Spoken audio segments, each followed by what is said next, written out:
Just having this little silly, goofy moment before we start. Hello, everyone, and welcome to episode 3 of Ashes of the Lost on Sunday, a few days after our usually scheduled Friday. Some things were going on, busy weekends, but we're here today on Sunday. So thank you for taking the time out of your probably busy weekend to stop by and say hi. First things first, this is Warhammer Wrath and Glory, so just going to start off with a content warning.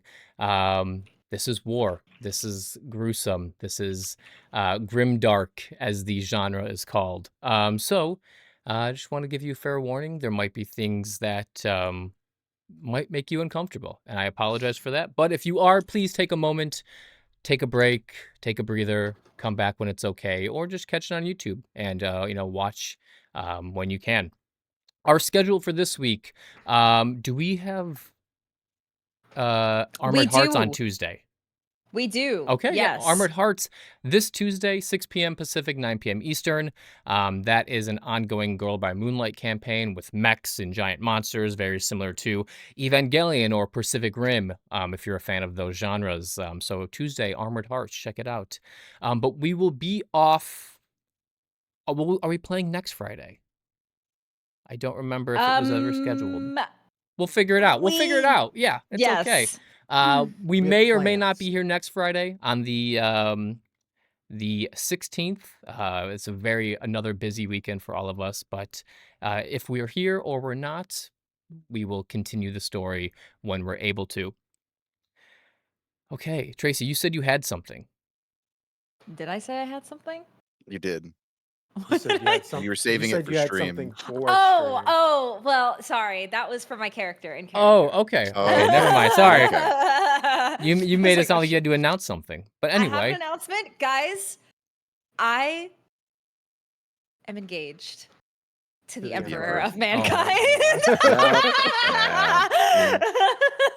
To Everyone the Emperor of that Mankind. Well, that wasn't even like a... We knew. Yeah. Okay. If you're just now realizing it, I'm sorry to tell you. You're kind of a nerd. Yeah. And the internet just went.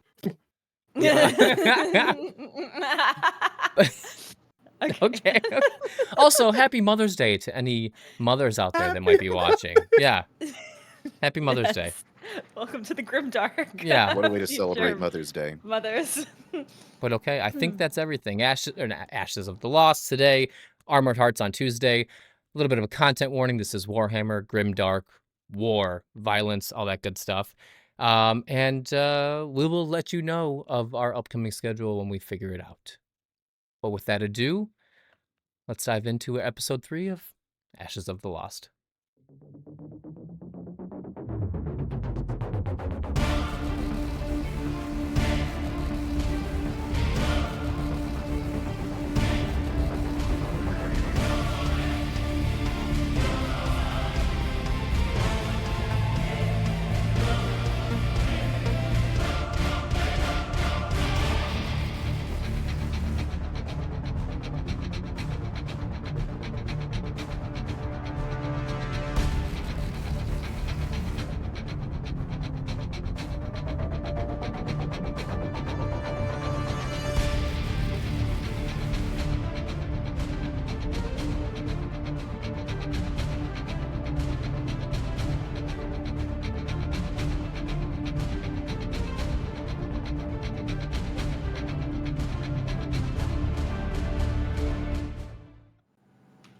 Okay, we are back to start episode 3.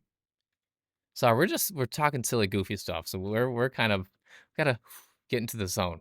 Everyone, take a breath. Yeah, guys. We just got done with the battle. A guardsman was just executed in front of Sister Sarissa. Things might be a little heavy right now. But let us start.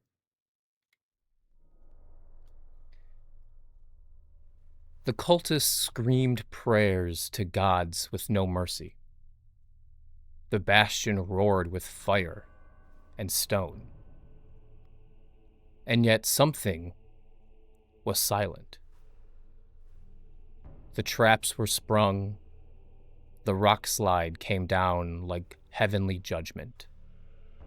The heretics burned. And still, the guns kept singing. But not the machine spirits. They whispered nothing. They asked nothing. Balphagus listened and heard only stillness. Stillness where there should be fire. The heretic shells fall with impossible precision.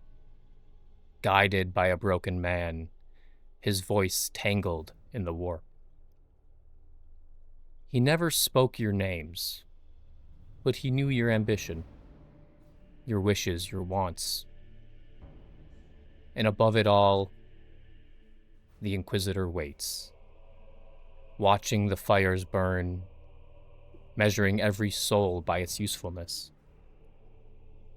This is not just war. This is sacrifice. And you're already part of the offering. We pick up shortly after the battle for Bastion of Fira, where the Loyalist forces were able to rout the heretic forces, thanks to some well-planted Earthshaker shells that were delivered to the planet in episode 1. The guardsmen on the wall, they held firm up until the end, thanks to Sister Cerisa's prayers and courageous acts upon the wall. They looked at her for guidance and the presence of the Emperor, and they found it until the wall broke. Wolf, the crack shot that he is, aimed his last gun to the weakest parts of their line, their leader, their scout, demon, whatever that thing was. Balphagus aiding him, guiding his aim. And Arthur, being the charismatic person that he is, ordering the Valkyrie to provide flyby cover support, ordering the engine seer to fire the basilisks that were silent to Balphagus.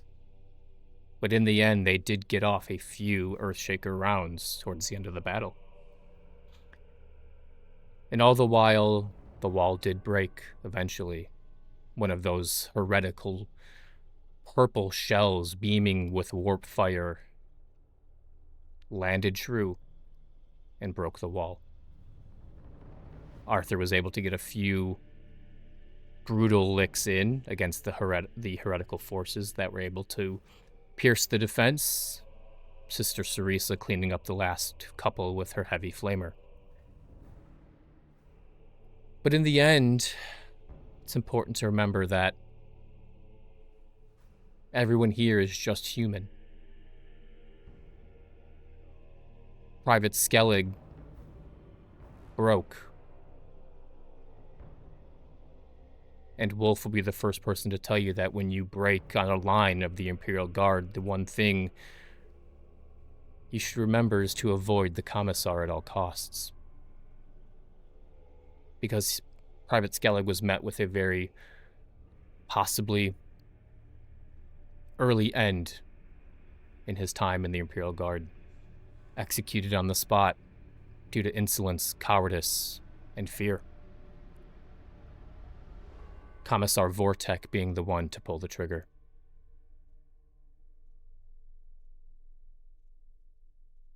We fast forward a little bit, a few hours after the battle, the dust has settled. The remaining men and women of the Imperial Guard are licking their wounds. The few servitors that this bastion has, carrying the rubble away from the wall. You hear the Commissar yelling and screaming, reinforce this, build this back up. You see the lieutenant standing outside of her tent, various tech priests giving her logistical updates. There are some medics providing casualty reports to her as she's taking note.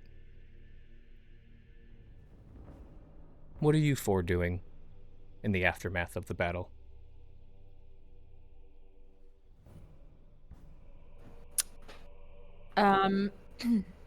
Sister Sarissa, as this is like after what happened, it's been a bit of time. She's kind of wiping the blood off of her armor.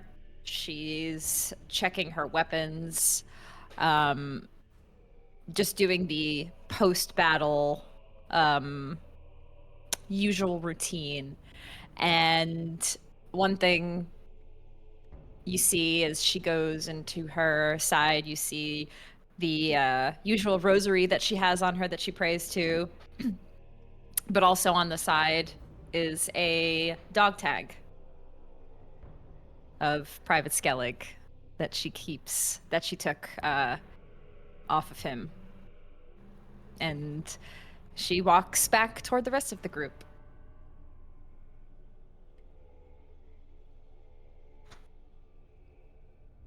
Are the rest of us together, or are we still separated? Because I know last I remember, Wolf was in a tower.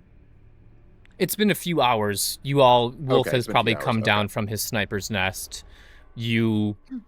Whether you're still covered in blood and viscera from the gate assault, it's up to you. But yes, you would all be freely down from your posts and all of that stuff. She'll probably look to find Arthur first and just check in with him.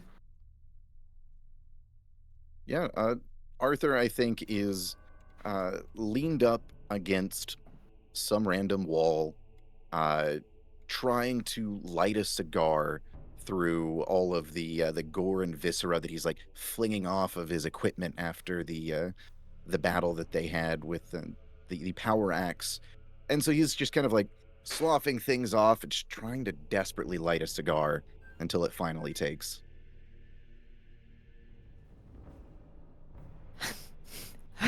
For a second, she looks down at her flamer, and then looks back up. Oh, he gives you a look like it just holds it out. I don't think that's wise. We saw it in All right. action a few hours ago, and it's got a lot of power behind it. Might burn the cigar anyways. Well, he keeps trying to light it. And she doesn't offer to help. She just watches you struggle a bit and asks you how did everything go from your vantage point? I think the battle went well. We won. I got Yes. the basilisks over there shooting, so that was good. Could have used a bit more combat myself, but beggars can't be choosers and whatnot. How are you doing? You look. And he just kind of stops with that. I'm fine. Everything. You're right. We won the battle, and we can get everybody together and be on our way shortly. Right, fine. Sure. I'll trust you that you're fine. But if you're not, you can tell me. I did see what the commissar did to that lad. Yes, Private Skellig. Yeah. You want me to kill the commissar? Already don't like him. Arthur, we've discussed this a bit already. We have a hierarchy we must follow. We cannot simply kill the commissar. Once again, I have to inform you that is wrong. You have a hierarchy. I don't. I understand. I think the commissar is doing his job, and we can leave it at that. Right, okay. This is one of them sneaky things, ain't it? All right, blink twice if you want me to off him. She ignores that and looks around. Where's Wolf? I've got absolutely no bloody idea. She turns to try to look for Wolf. He'll join you in looking for Wolf. Wolf would be either after the battle he assisted Balfagus in getting from the tower. And then after that he would go through the routine of finding out where the weak points are on the defenses, probably assisting some of the guardsmen, even with the negative vibes they're giving him. He'd still just hop right back into some of the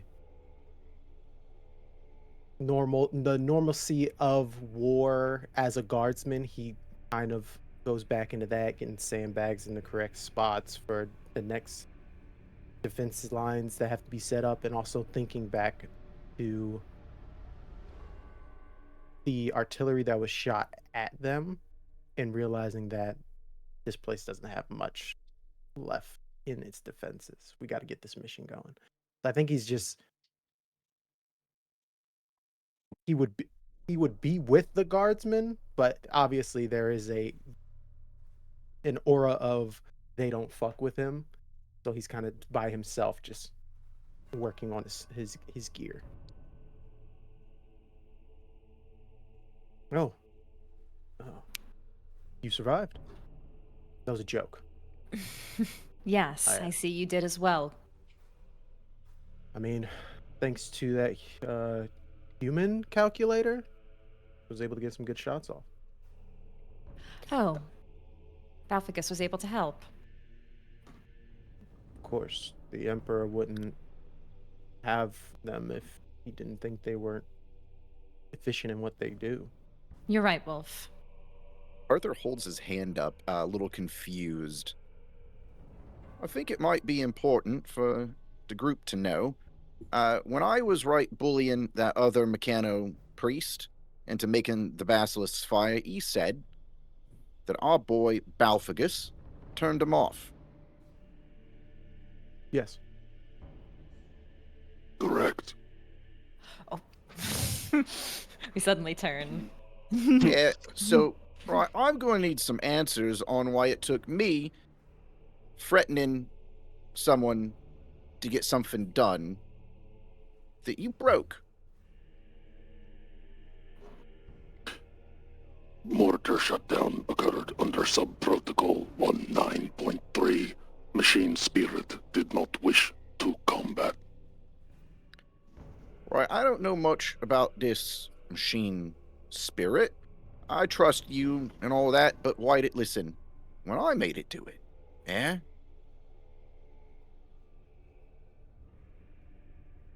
The machine did not wish to fire. Your reaction was profane. Right, it's a machine, eh? That fires. So, it's going to fire. I don't really care what it wants. Right? These soldiers don't want to die, but they're gonna. That's what we do. I hate to say this, but Arthur has a point. I mean, if a soldier refused to work on the lines, that's why we have commissars. The machine is more than just a soldier. It embodies the spirit of the Omnissiah.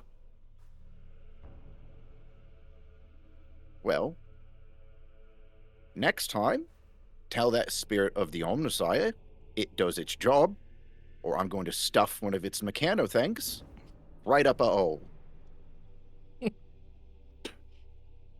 Your complaint has been noted. Appreciated. You see him scribble out a little more and print his Alright. cherub comes and grabs the scroll and logs it. Well, now that that has all been laid out, shall we get ready to move out then? I do have one question. Did the Inquisitor say how we were to extract this artifact once we collect it? Are we to return here? Are you asking me? No, I'm asking. Oh. He's not head of the the squad. He's asking around. Would we know, GM, So what the plan was? the first mission was to secure the communications array. After Right, that's what that, we she need to would have. probably give you another assignment. We have comms to reach Are out. down. They're down. Because So of now the we're going to Correct. turn That's them why- on. Correct. We're going to turn them on. So once we get the comms back on, we'll be able to communicate with the Correct. Inquisitor. Yes. Correct. Okay. All right, then that answers my question. My bad. No, you're fine. I think Wolf would just probably get talking with the lieutenant, get the comms turned back on, tell them how much of a shit show this base actually is in, and get this job done. All right, we might also want to avoid the fact that I've threatened the commissar at least twice now and 2 different mechno priests. Arthur, I shot the commissar in the face. They don't want us here at all. But they did buy us for the time that we kept the base alive. I've got to say, I'm still a little jealous of you getting to shoot his face. Kind of in the same boat now, too. I mean, did you see you after the fight? I don't think anyone's going to try and face you toe-to-toe, so, you know. Nah. It's just a little brawl. We were Right. promised resources. Requisition. We were. It is time. Yes. And indeed, you see at that point, you see the lieutenant.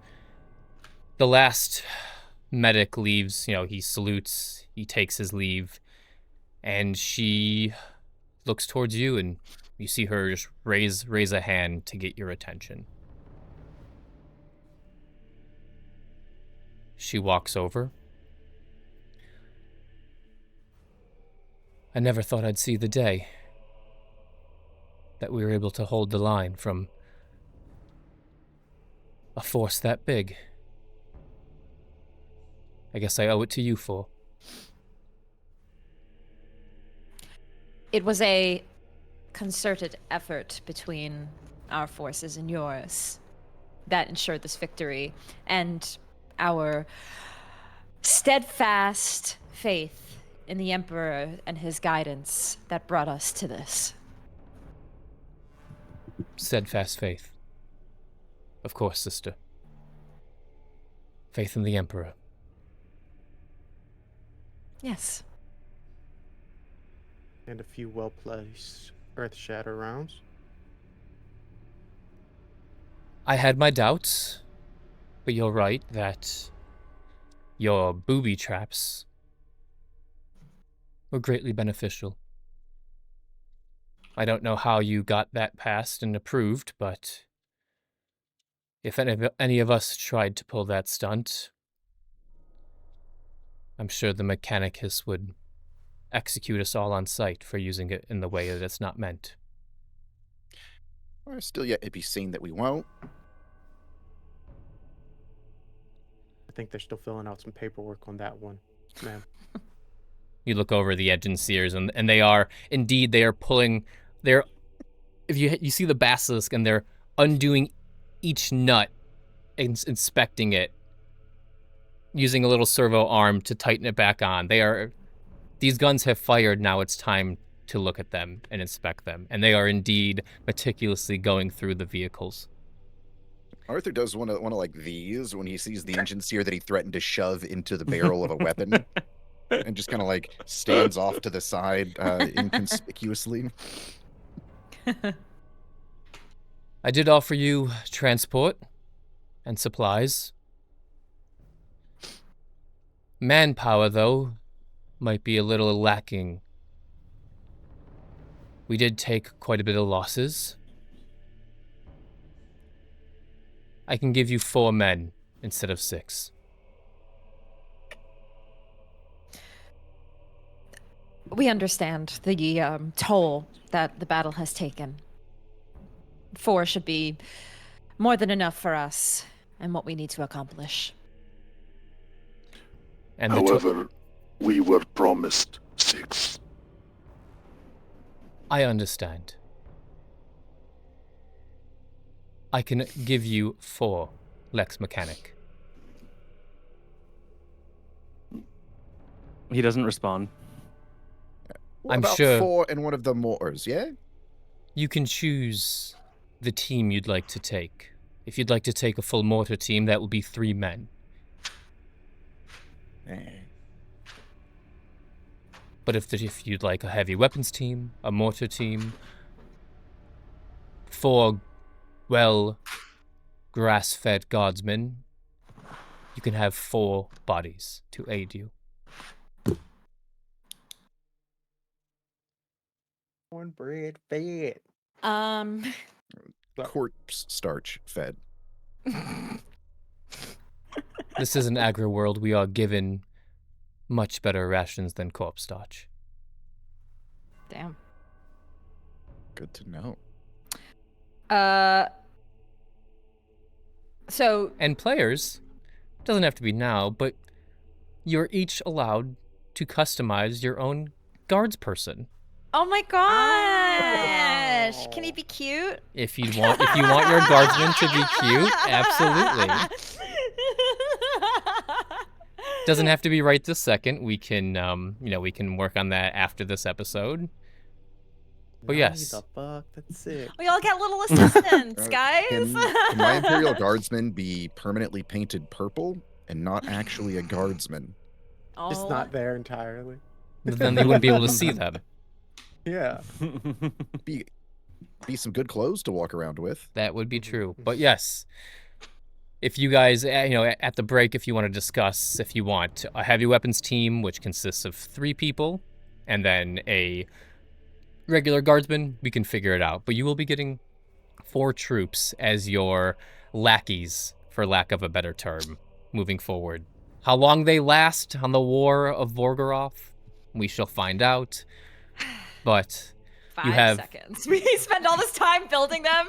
They I instantly already die. have a name. perfect. Oh boy. But yes, Oh boy. I don't mind. If we, can we decide? Like, do we want the mortar team? Because I would take the basilisk. If you want, you do not get a basilisk. No, Is that? I thought that's what that was. A mortar, no, right? No, a mortar, like a real life mortar tube where they put on their back, and when they're ready to fire, they will put it into the ground and launch mortars at your discretion. Can we negotiate for the basilisk? You cannot. No, you were offered a Torox, and you will get a Torox with an autocannon. That is true. But yes, Keyshawn pushing it. yes, and also you do not want a basilisk going through no man's land. They go like 12 kilometers per hour across trenches. You'll get there you'll get to your goal in a couple of days. This Torox can pull across no man's land. You should know that, Lex Mechanic. You should know the average. I'm kidding. Damn. Me But trying to yes, spell it? as promised, she does have a Torox pulled up for you, and on top you do see, on the top turret, twin-linked autocannons. Instead of wheels, it has 4 individual treads.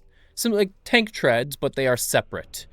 Like almost like a little rover vehicle, but this is a large Humvee-looking military vehicle. Is it like a warthog? Kind of, if you want. Yes, but it seats 10 comfortably. So it's like a big warthog with tracks instead of wheels. Oh And- yeah, I see. Okay. Yeah. And she... If you'll follow me, I'll give you a lay of the land. And she motions into her tent, and there she has a map of kind of no man's land. And you can see each date is marked from when they've retreated from their first front lines to now. And it's just been a battle of attrition. But she shows you We are here, Bastion of Fira. Your goal was Vox Arc Ultima, was it not? And she points to a spot deep within no man's land, about 100 kilometers past. It will be across the trenches. It will be quite the journey. And to be honest, it won't be without violence. I can promise you that. As to be expected for these things. I recommend 2 ways. You can take the Torox north to the Old Bastion. There you'll find the nearest paved road. I can't guarantee that it is still paved, but it will take you closer to the Vox Arc. Take you closer and easier if it is still paved, not counting for craters. Or you can go south. South is farmland, mostly. Grox farms. And Grox are the cattle of the 40K world. And you would know they are lizard bison looking things. But that is the main meat source in the 40K universe for the Imperium, is Grox, Grox. God, even their cows are metal. What the fuck is that thing? And they are not nice. They will kill you. So generally you have to lobotomize them to make them passive. And she also gives you a kind of map of other things. If you go south to the farmland, it will be easier, but the drive will be longer. I was wondering what the downside was for that one. Yes. You'll find various abattoirs, slaughterhouses. That is the great British word for a slaughterhouse is an abattoir. That's French. Are abattoirs, various processing plants. I'm sure you can find some supplies there if needed. She points out to their local ecclesiarchy building, church, if you will. We did have a church here on Volgoroth. If you are looking for solace, you may want to stop here for the night if needed. And this was all south? This is south, yes. The farmland route. Okay. Just taking notes so that I've got it. Yep, I will provide it to you as well. Perfect. There are various manufactorums scattered within no man's land, hopefully abandoned. God knows, Emperor knows what heretical manufactorums can produce. She looks at you, Belphagus, and you know when heretical tech priests get their hands on things, only heretical things can be brought through those double doors of the manufactorum. Last but not least, Belphagus, she looks toward you again. I have no doubt that you have timed where those heretical shells fell last night. And you do remember that from the time of the flash of the Earthshaker cannon from No Man's Land, since it was dark, you saw it up in that tower with Wolf. 19 seconds was the time from the flash of light from the heretical forces artillery to Bastion of Fira, 19 seconds. And instantly, you don't even have to do the math, I'll give it to you, 5 kilometers away. Mm-hmm. He'd relay that. That's a big gun. Mm-hmm. That's still, the direction is south for that, or is that north? That is essentially west of your position. Okay. Now, you've done so much so far.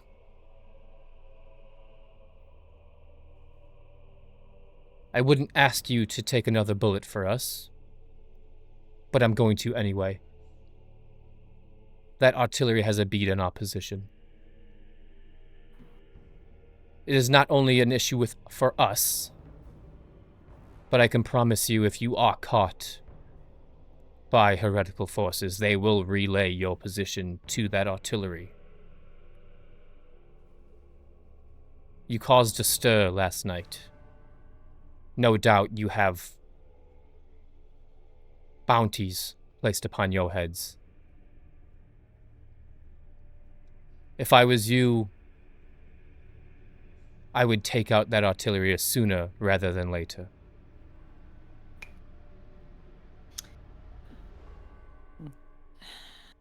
And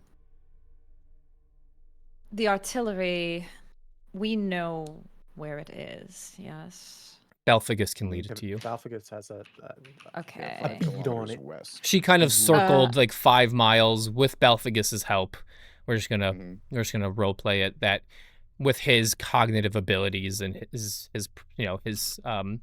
processing unit, his was Cygnus sigil processor Sigil cortex. with his sigil cortex. Yeah. The trajectory, the time of flight, everything, Belphagus can get it down to probably within 500 meters of where that shot was fired. Multiple shots, excuse me. 100 meters ain't bad. I see. Find a big ass gun. Yeah, that's pretty. That's This is probably good also information. where they retreated to, the remaining forces. How many did we see retreating? Like, percentage-wise, what would we guess how many survived last night's battle? From my accounts, and Balphagus may give you a better number, approximately 200. 200. Well, that's not that many. Sure. Arthur takes on 190, and we take the other 10 out. Could be something. Yeah, it seems about fair. I need everyone to give me a... Let's see here.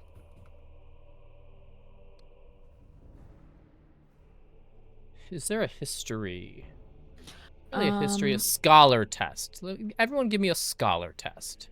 Oh, I've got this, guys. Right, one thing about me. And the DN would be 3. Sorry, I should have told you. Ooh, look at that with the critical from Sister Sarissa.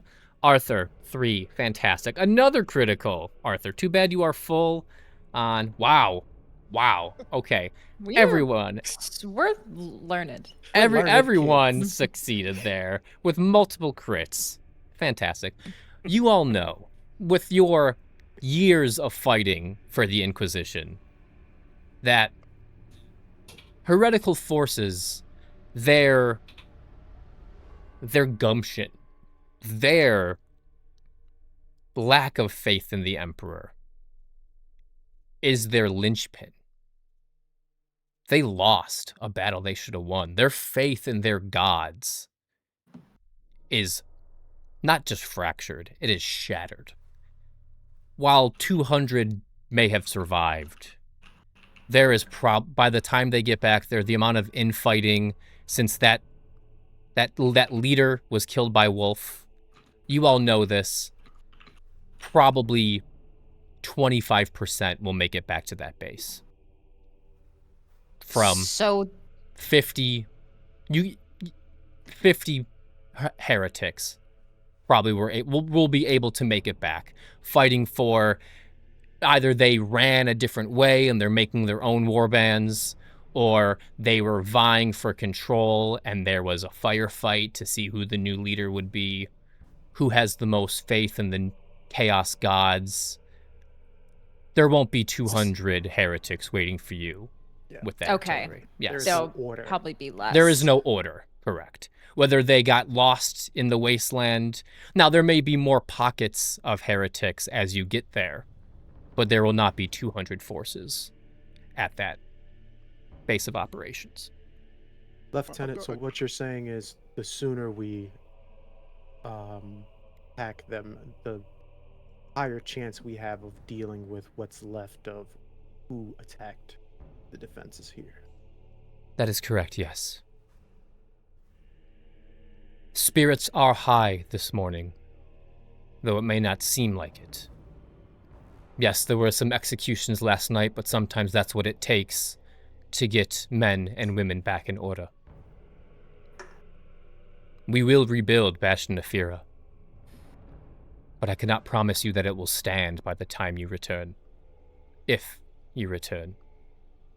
Dealing with that heretical force, as weakened and wounded as it is, would be a good place to start. Last thing you need is to be in the open, and they relay your position to that artillery. You won't have Earthshaker rounds this time.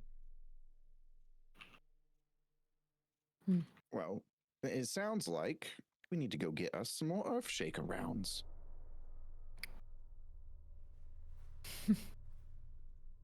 And you know who's probably got some, Arthur.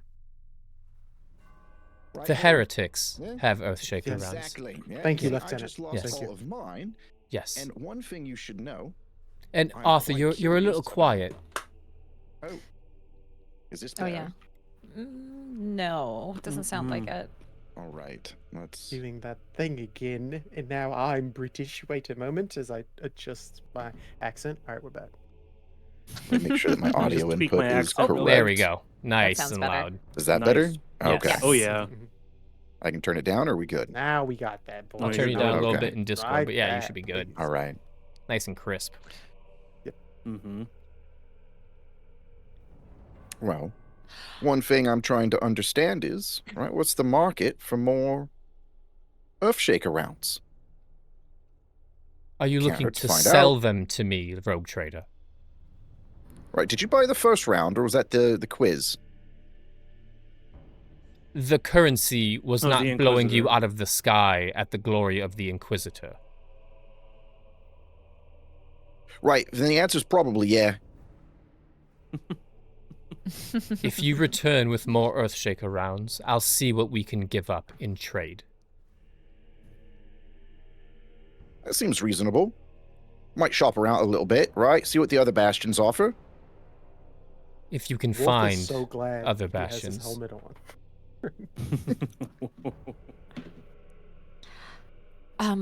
Right.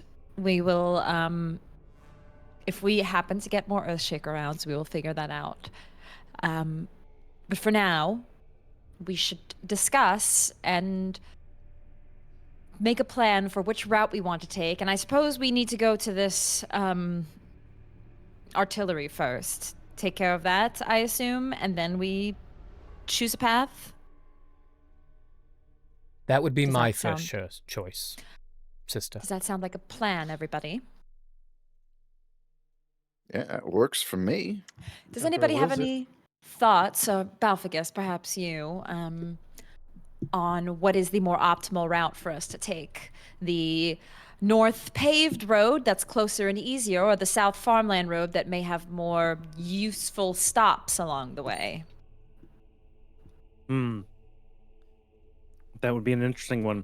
I'm sure Balthaz's eyes would like roll back for a second as he starts to like compute. Time is of the essence. Sister, we should take the quicker path. Yes. The north route, then. I am aligned with that.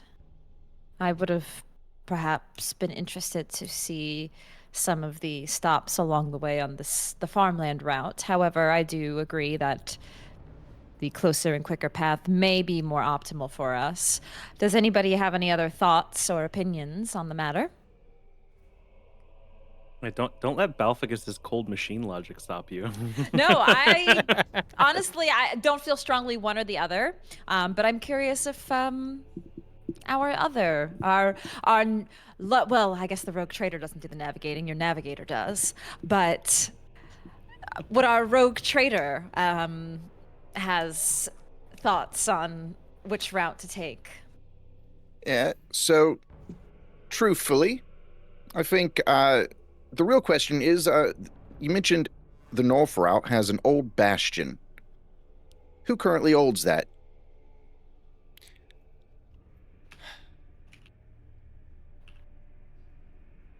whatever guardsmen we were able to leave there. A small All right. contingents. Admittedly, we haven't been in contact in a few weeks. But since we weren't attacked from the north, I have faith that it still stands.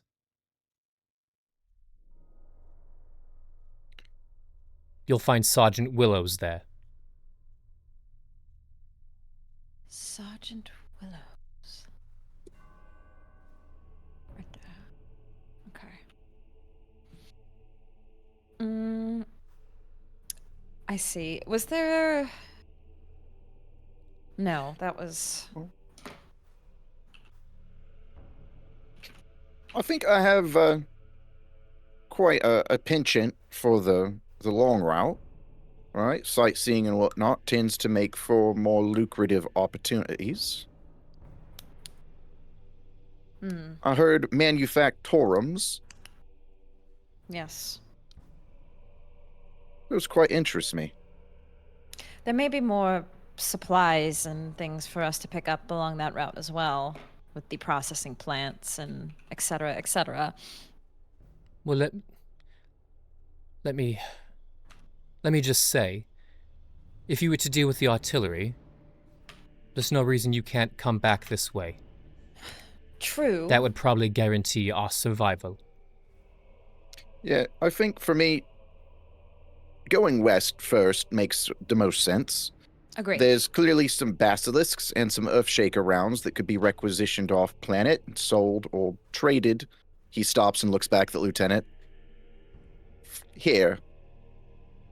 But She kind of gives you like a little, like, you see her two metal arms that she has, and she crosses them and looks at you, and you can hear like the servos inside of them start to whir as you can see her like gripping her bicep with her right hand as they're crossed. Like, you're starting to get on her nerves about selling things to her as her men are being killed. He says, all right, don't fry a circuit. We'll make sure everything's taken care of.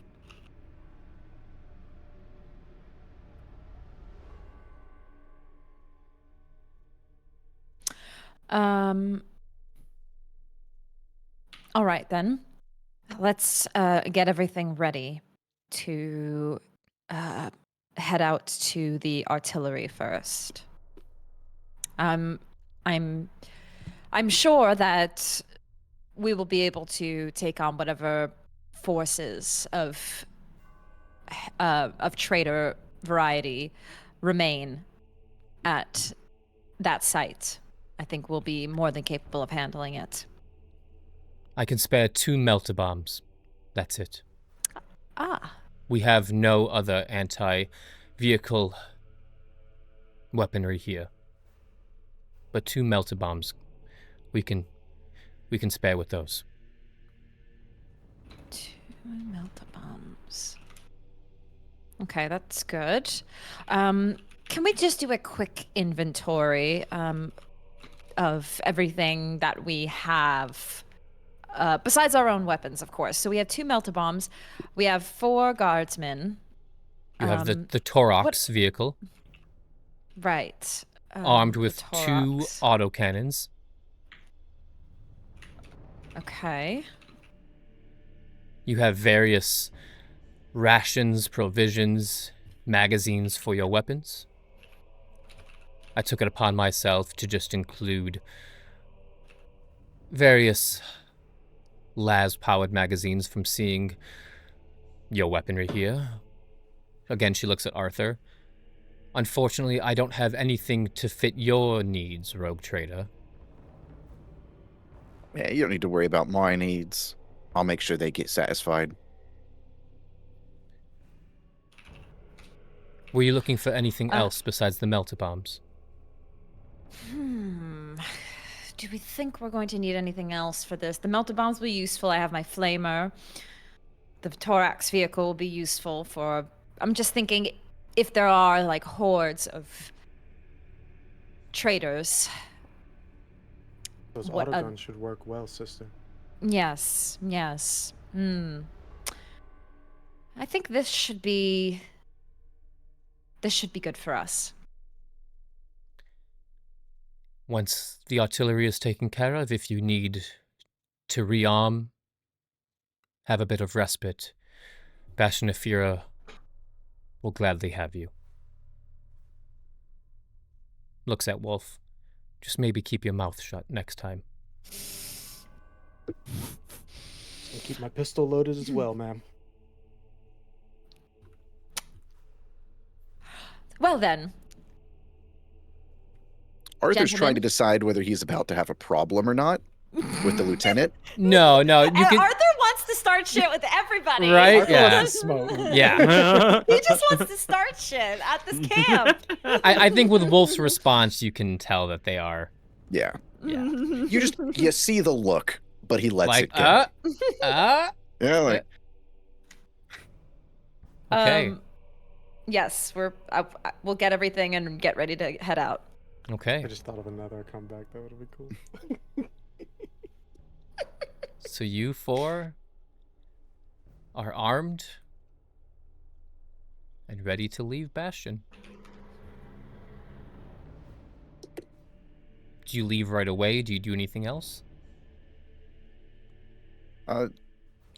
Arthur asks the group, right, whatever happened to that heretic captain that you shot?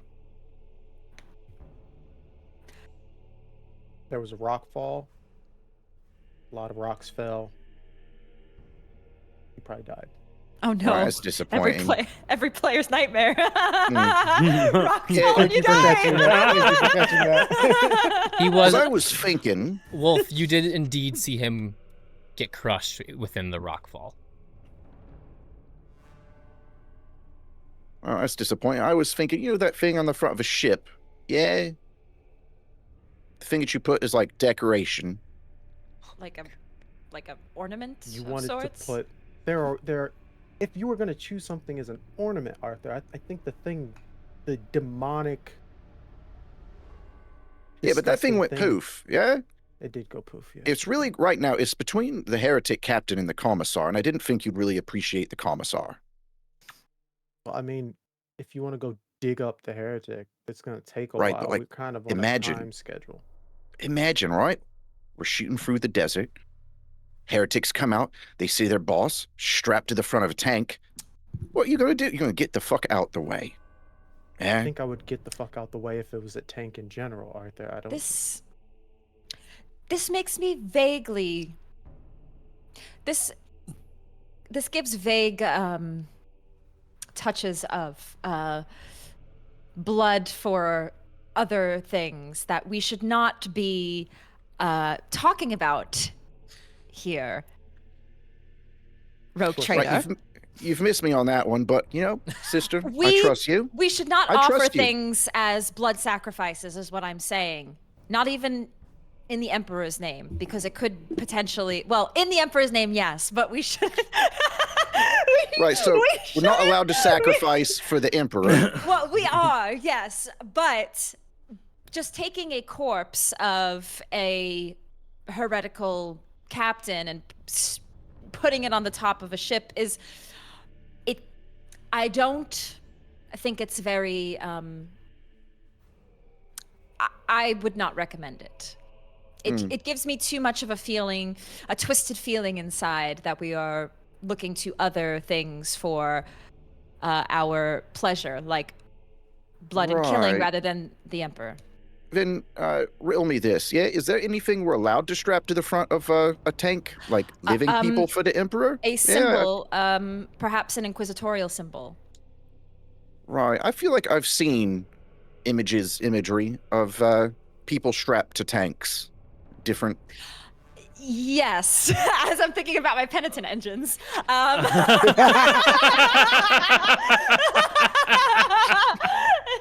Yes, only if they are alive and. I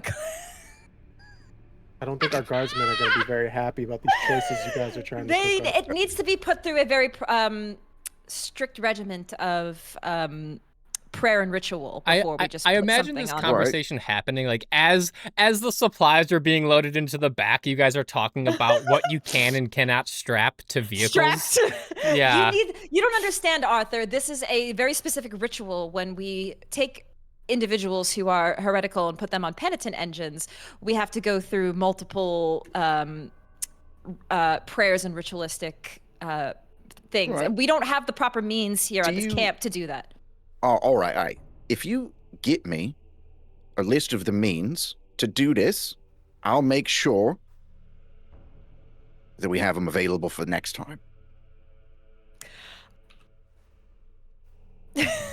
Well,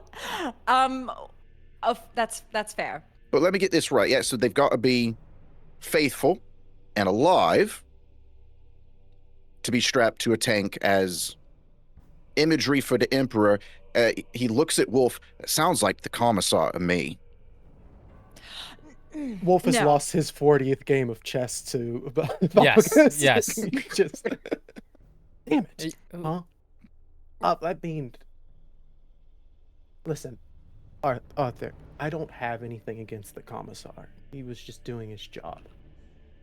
I just knew at the time that my job was more important and I was smarter than him. If Right, I feel anything- the same way right now.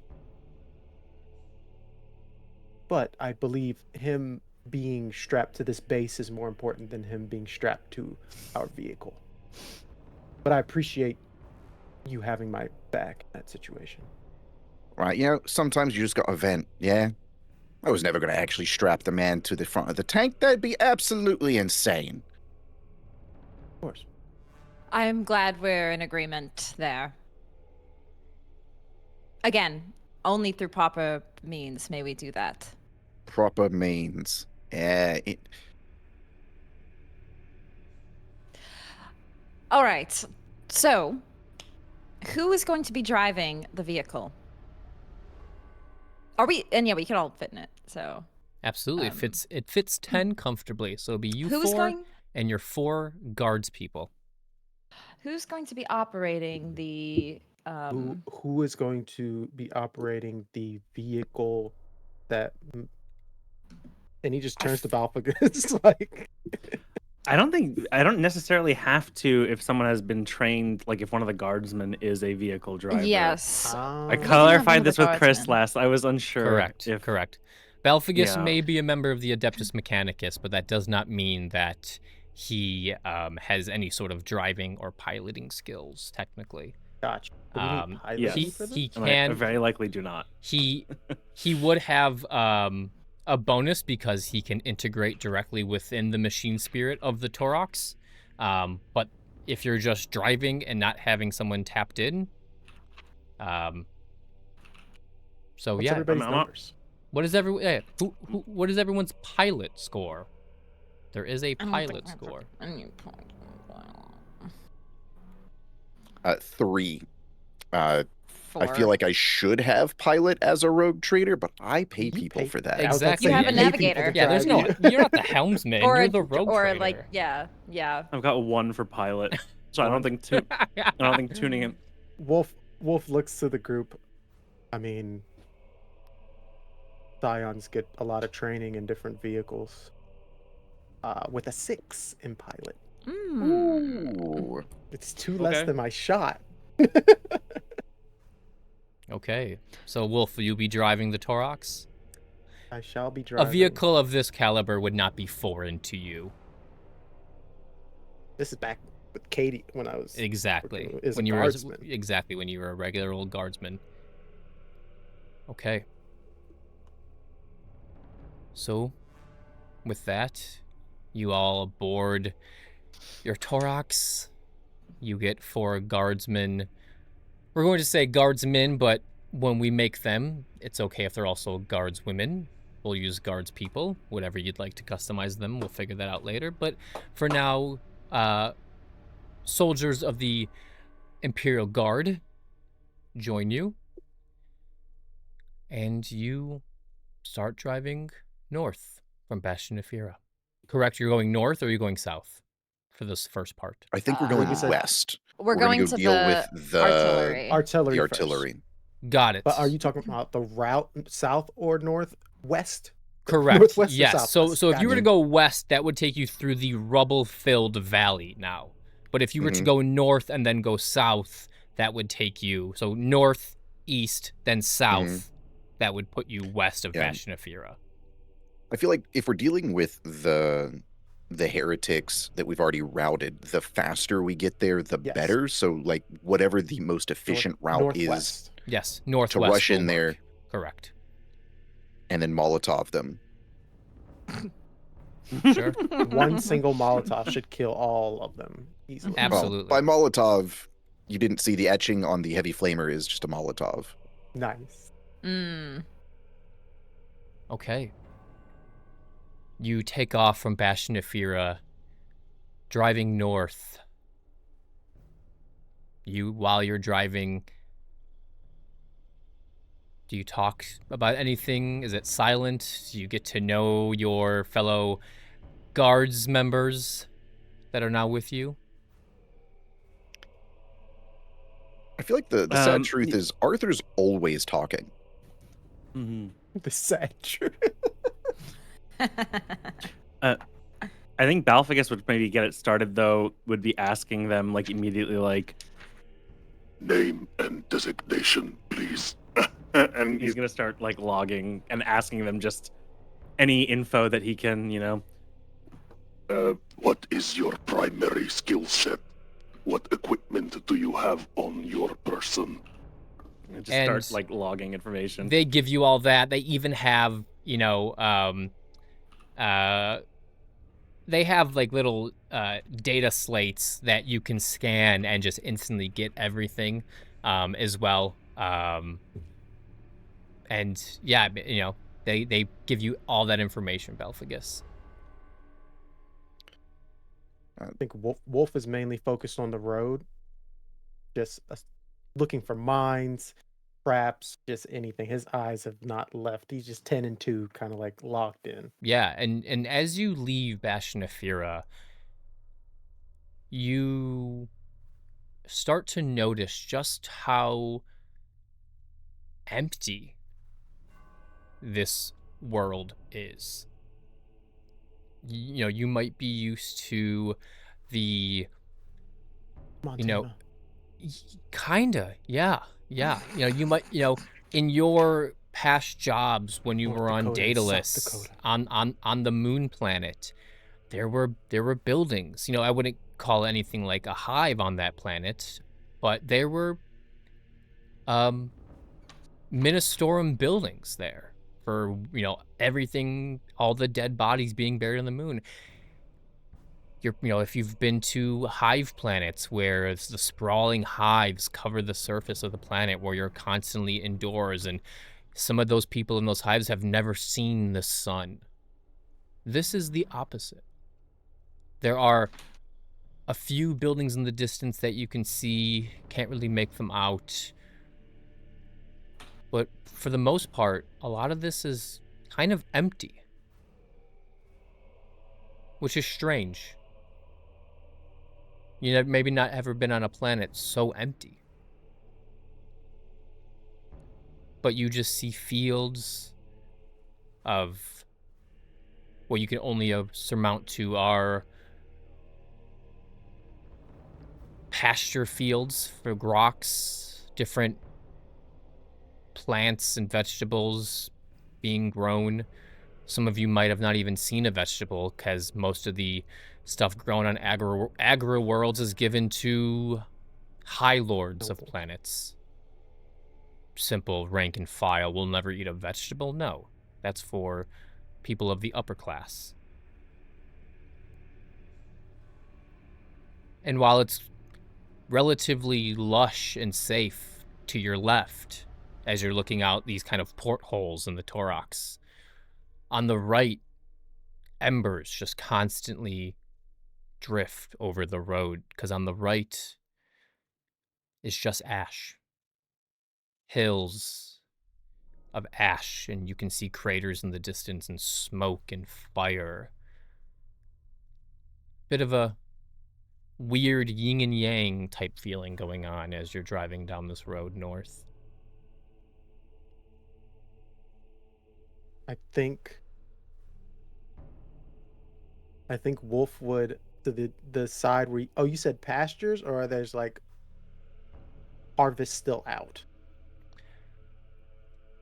You don't see any you don't see any animals, but Not you animals, no, but like vegetation or anything. you do see vegetation. Yeah. I think he just pulls over to like the first. Do you tell anyone, like, do you warn anyone, or is everyone like as you slam on the brakes of this thing, does everyone have their guns out? Like, are they? Yeah, they're just locked and loaded, and he just Mhm. goes, "Oh, I gotta take a quick stop, nature calls," and he hops out, and I think he's probably never seen a vegetable before, and he just snatches a few, comes back in, starts handing them out to the guardsmen mainly, and assuming that they probably don't eat this harvest, they'll just look to him and go, "Well, if you die, I mean, wouldn't you always wonder?" And he just bites into the first one, starts driving again. Okay. And how is it?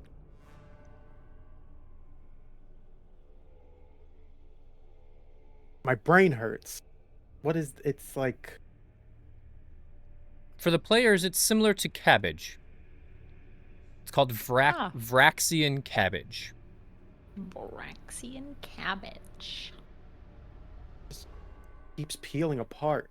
Like bitch leaves. And just like cabbage, it tastes of water and chlorophyll. There's not much, like if you were to bite into a piece of iceberg lettuce, that's kind of what it is. Nobles eat this? Yes, sir. We ship 99% of it off planet. Damn. Interesting taste. I believe they put it in what's called a salad.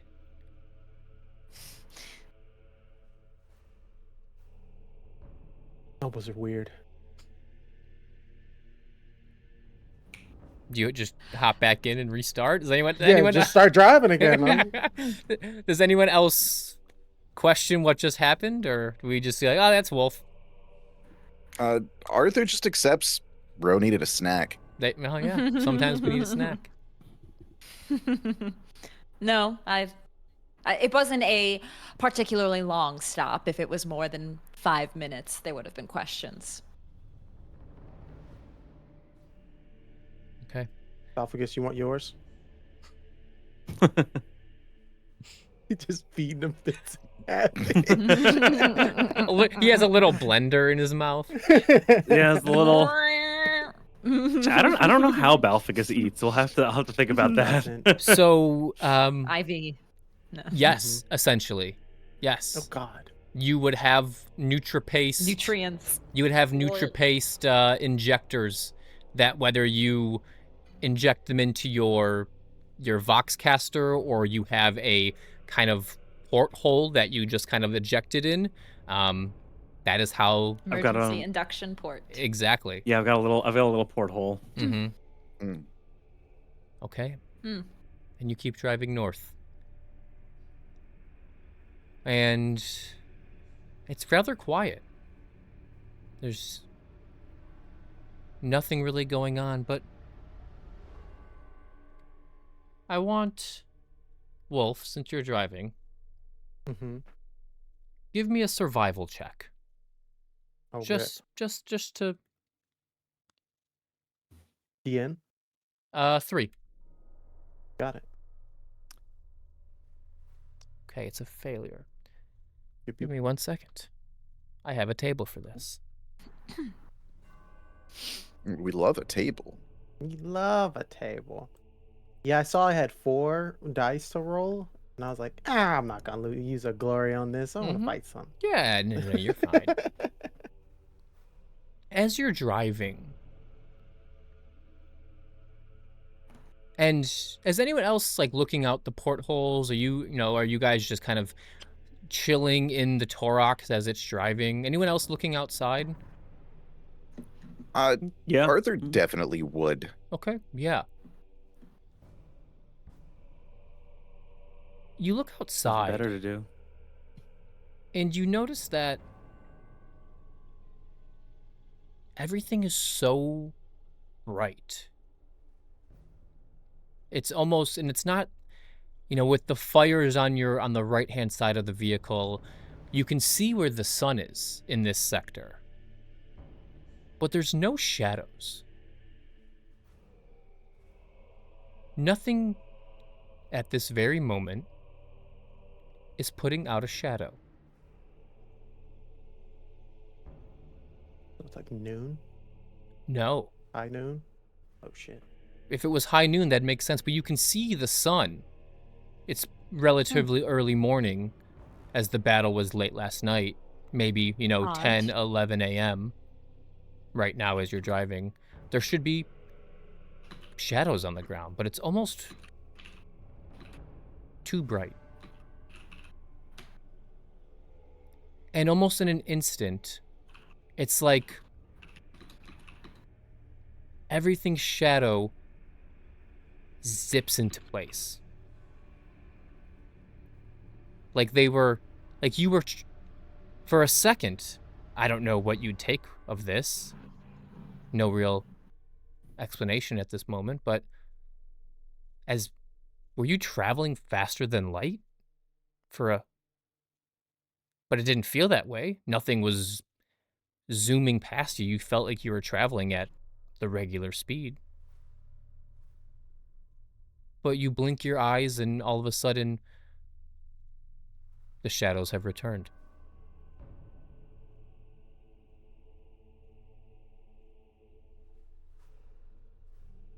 And then you see it in front of you. Big palisades. You see men on the walls.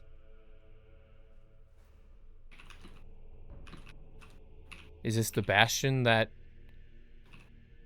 the lieutenant told you about? Do you slow down? Do you keep driving? Do you stop? I will ask Balfagus. Balfagus, according to the map, are we there? What would I? That was perfect. yeah. Whoever had the car just drive That was by. That was awesome. Yeah, that was nice. God damn it. I have my window open and I'm trying to enjoy the fresh air and I get every freaking car. It works. That's our I talk. thought it was a soundboard, honestly. Right? So Like, are we? Hate to is this throw our that on you, destination? Bijan, but I know, we're always asking Bijan like all these calculative questions. he's Wolf's Google Maps, dude. Yeah. What do you want from him? Sorry, what were you asking, Balfagus? If according to the map and where we've been traveling, would it make sense that this Yes. is our destination? This would be one of the nearer bastions that the lieutenant told you about. We have arrived. Ah. To be clear, this is the old bastion with Sergeant Willows, not the artillery where we're planning Right. to slaughter dozens of traitors. Okay, Correct. great. He would do the old dad turning around and while driving the car thing, and look to the guardsmen. Yeah, 100%. Do you guys have a signal or something that you say to your fellow soldiers out here? So as to not have us get shot to shit if I drive up closer to this place? Well, generally it is, we'd have communications, but as you know, they're down. I do know that. That's why I'm asking you. But a Torox of the Imperial Guard should be proof enough. Let's hope. And he continues driving up to it. And yeah, you drive up, and as you pull up to the gate, they kind of look down.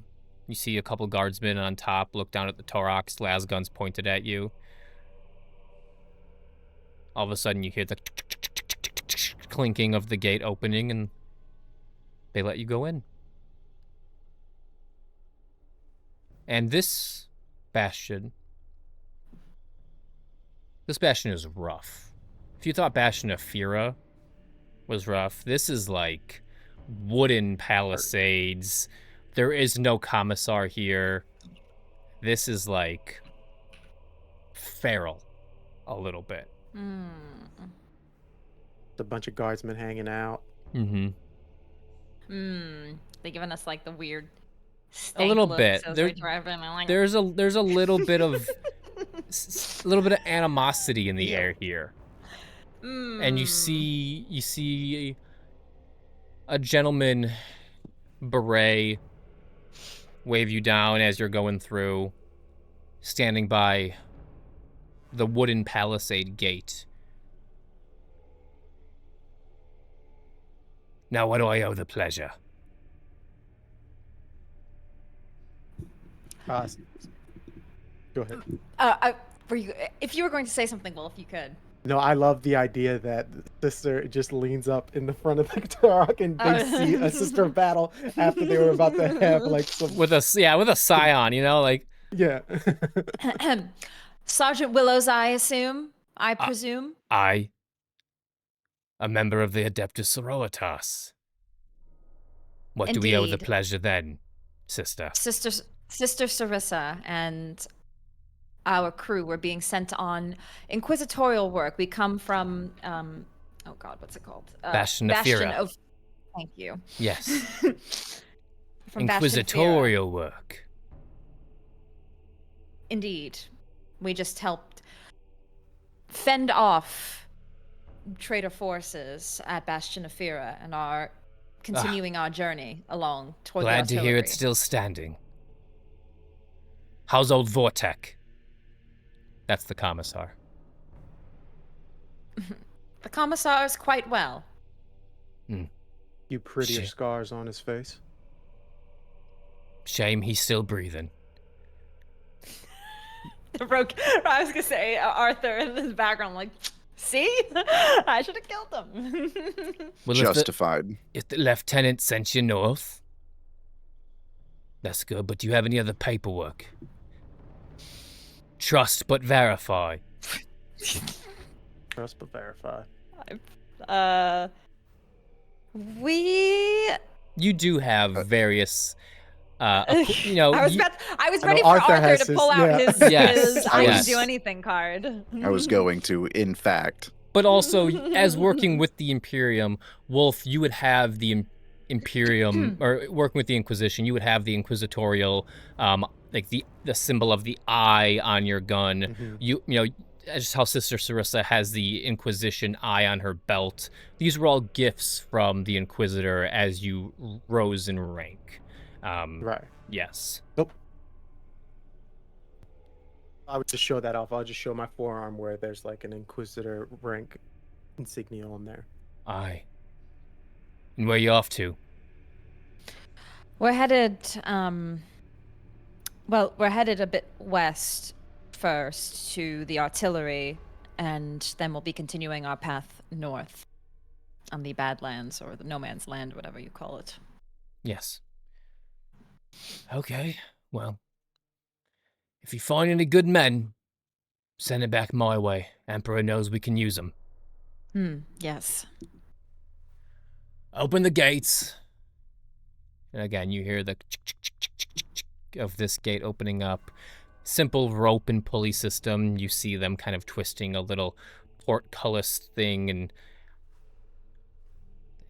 the gate opens up. And in front of you, you see what can only be described as hell. Fire, embers, ash slowly creeping up to this wooden gate. Emperor protect you, fool. Boy, you got some of the lads in there.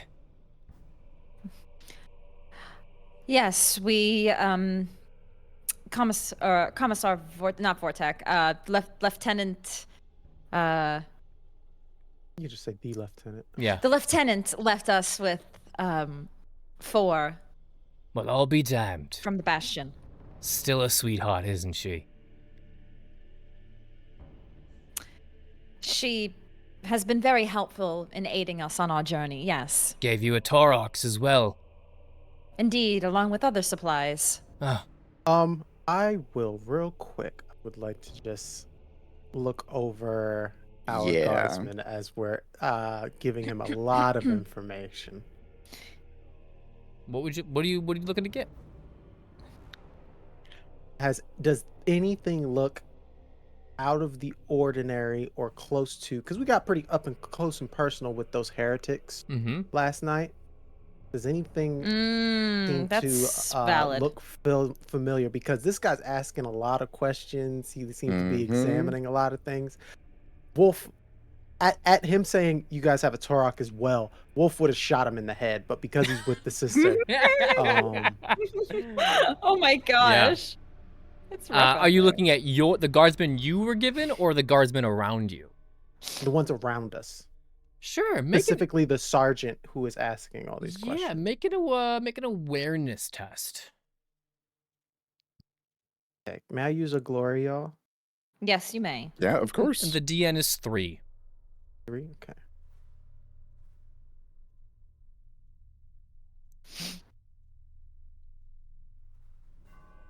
Success. 5. Perfect. You don't get any sort of heretical feeling from them. You don't see any heretical markings. You don't see nothing that would, pop out at you. Not saying that there is stuff hidden, but nothing that you see would speak heretical. The one thing you do get though is animosity.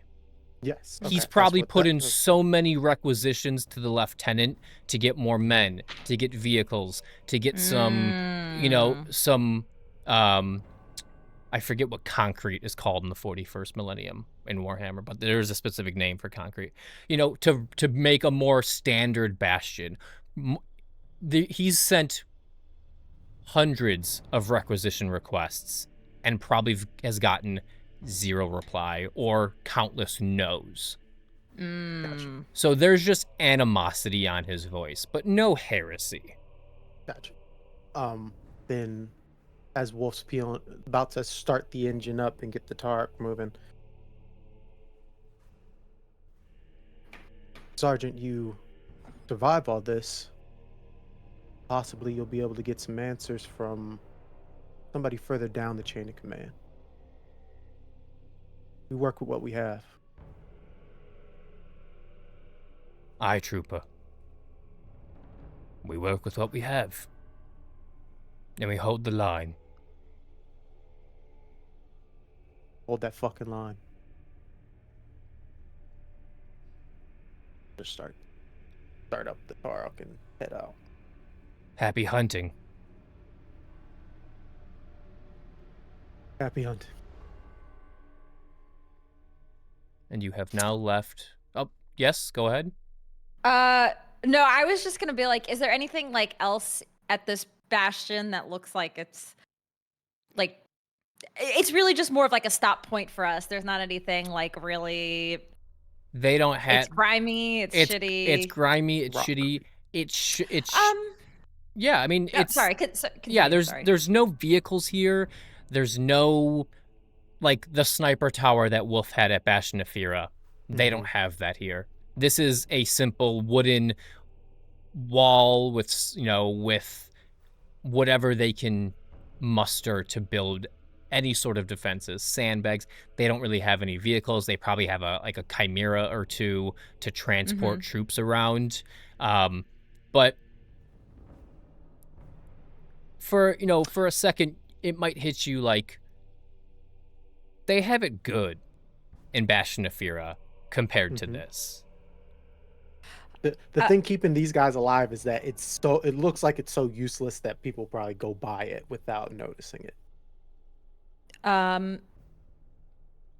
Then, as we're, passing by, Sister Sarissa will say a small prayer for this bastion and their protection, that the Emperor and all of the saints watch over and guard this bastion and the remaining souls, that they may serve the Emperor well. Give me a leadership roll. Wolf will stop the Tarok and let the sister out so they can witness this. She just gets out, she grabs the rosary and she gets on one knee, and she clutches it close to her face, and you see her saying this prayer. She's not saying it so loudly that everybody can hear her, but it's audible enough that if anybody was nearby, and they can see her obviously doing this before we roll out. 5 successes.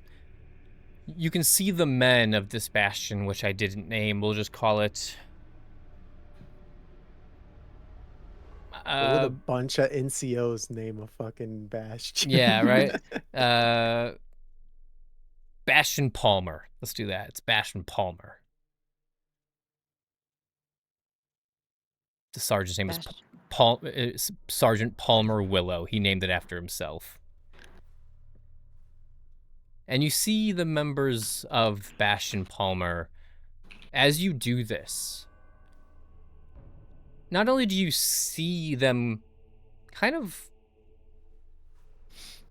you can see the weight on their shoulders kind of lessen. They have their guns in both hands. But as you say this, they kind of lower it to their side. They are observing and watching you do this. And you can feel the tension in the air abate a little bit. This has helped morale here at Bastion Palmer. Guys, can you believe that? That's so beautiful. And the and the sergeant, the sergeant walks up to you. We haven't heard a good prayer like that in a long time, sister. She stands up and looks at him and nods. I can tell that you all are weary, and I could feel it as I was praying, that you all hold your faith. What's left of it, keep that close. It will guide you on this path. Faith in the Emperor is practically all we have left. She nods. Turns back to the Taurox. And as you climb into the Taurox, do you look back at the bastion? She'll take one look back and just look over. And you see a couple of the guardsmen are saluting you. This is amazing. Just imagine, guys, just a sister battle coming by a bastion, saying a prayer and just giving them that morale that they needed. It's beautiful. I'm sorry. That's allowed. You're allowed to feel things. You're allowed, yeah. No, you're allowed to You're feel allowed to things be excited. Yeah. Exactly. No, that's awesome. It is awesome. And as you climb in and Wolf hits the accelerator, in the distance, you hear the faint clink, clink, clink as the wooden doors start to close. And that is where we'll take our break for this episode. Woo. So we'll be back in just a couple of minutes. Don't go away. The next part should be nice and violent. All right, friends. Joy. See you in a few minutes.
Hello, and we are back for our second half of episode 3 of our Ashes of the Lost Wrath and Glory campaign. First off, thank you everyone for being here on this wonderful Sunday. Really appreciate it, especially since it's a holiday here in the US. So thank you. If you have any mothers watching, happy Mother's Day. This Tuesday, we have Armored Hearts, our Girl by Moonlight. I forget what the module is called, but it's mechs and kaiju, similar to Evangelion or Pacific Rim. If you are a fan of those genres, check out Armored Hearts on Tuesday at 6 p.m. Pacific, 9 p.m. Eastern Time. And then for this other next week, we have to finalize if we'll be here on Friday. We might be. We have a very busy weekend coming up with some exciting stuff. So we will be playing when we play. Simple as that. A little bit of content warning. Always try to do this before we go into it. This is Warhammer. This is dark. This is gritty. This is the grim dark genre. So violence, war, everything that comes with it is going to be in here. So if you need to take a break, step away for a moment, it's a-okay. Come back when you're ready. But we appreciate you being here nonetheless. All right, friends, we're ready to get back into part 2 of our episode? Ready? Yes. Okay. Let's get it. You leave Bastion Palmer, now officially in no man's land.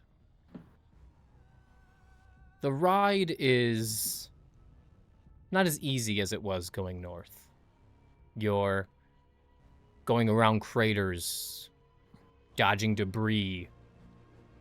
The road is paved, technically. Oh, this is a little too epic. Give me a second. Yeah, let's go back to our kind of chill Warhammer music. We'll put that song on in a little bit. You see debris. You see destruction of vehicles. You see everything that comes with war. Bodies litter the sides of roads, both heretic and loyalist. Anything going through your minds, 4 of you? You guys thinking about anything?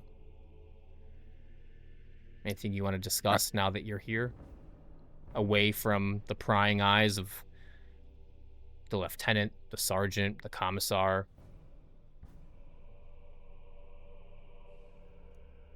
I think Wolf just lets out a quick. Place is more dead than Cadia. A couple of the guardsmen What? at the back also kind of let out an breathy chuckle. It is rather desolate. Yes.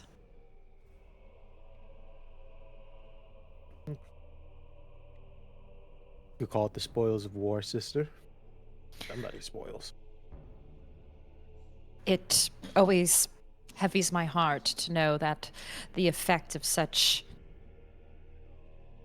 treachery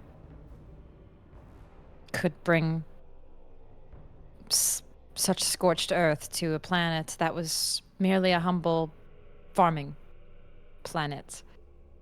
Now that everybody here must face these horrors of war because of such loathsome heresy. Hey, Rogue Trader, I have a question. Yeah, what's up? What you got?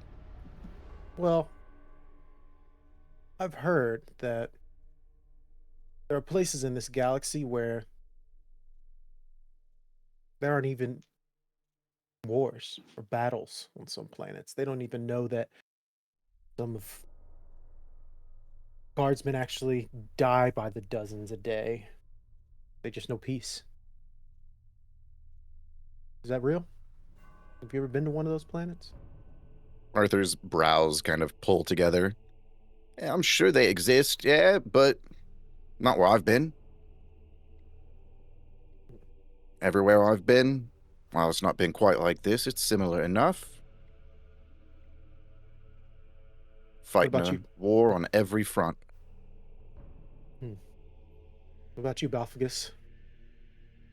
You ever heard of a place where all your machine-loving priests sit in a circle and just enjoy, I don't know, putting a microwave together without war? I will consult my records. And you see again his eyes roll back into his head. And he's searching. Seems to not be finding anything. He's going through all of his records. He's stuck in a loop. He's going through all of his vast records. The little rainbow wheel is cooking. Yeah.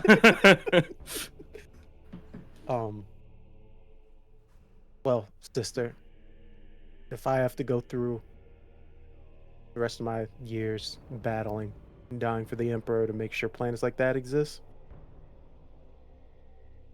I'm alright with little drives like this. Is that your goal? Eh? Make rich people safe? No. For every rich person safe, there's probably 100 or 1,000 people who are working for that rich person who are also safe. All right, so you do it for kicks then? I do it because I was trained to be the one who protects everyone else from what goes bump in the night. I take pride in being good at my job. You were given a divine purpose. I like to call it a task. I'm better at tasks.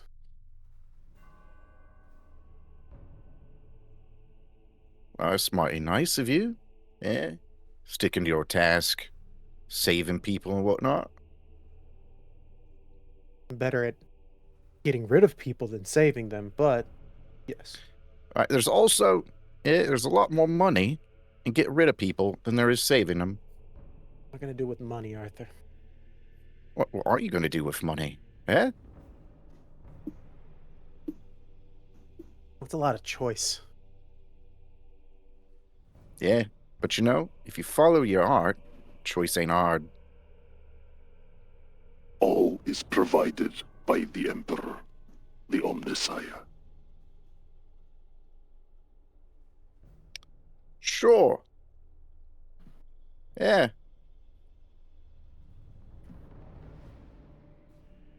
He's taken aback by follow his heart. Wolf does not like that statement as everything. He has been taught through his years. It's just like, what? The heart Oh. can be. The heart can only be bolstered by continuous prayer and guidance. All right. You see, I'd spell that more indulgence than anything, really. Your just type of indulgence is What faith. is- I am unfamiliar with this term, indulgence. Right? Indulgence, giving in to the things you like. You're right. It is like my faith. Yeah, so you should always be overindulgent, I've always said, Overindulgent in prayer. I agree. in general.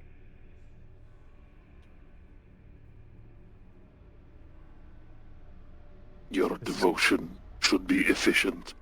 I can help with your religious processes. While I do think my religious processes probably do need some help, I'm doing all right. You are heretical. Sometimes. A little bit. A little spice never hurt nobody. Perhaps we should not speak of this. Dad turned to the guardsman. You're not allowed to. None of you are allowed to. All dialogue This is being man is recorded. richer than this entire planet and probably 3 more on the way. You guys Arthur don't just- have that. Winks at the guardsman. You see them kind of like stiffen up a little bit when you said like you're sometimes heretical, as these guys have been fighting heretics for the past Arthur, 5 years. Yeah? I think you should take a moment to rescind your statement for the record, as Balficus is Would recording. be wise. Right, for the record, what she said. Look, I'm not going to lie to you. Yeah, the quiz has got my record. He knows what I've done. Nah. Am I better? Reformed, maybe? Well, mostly.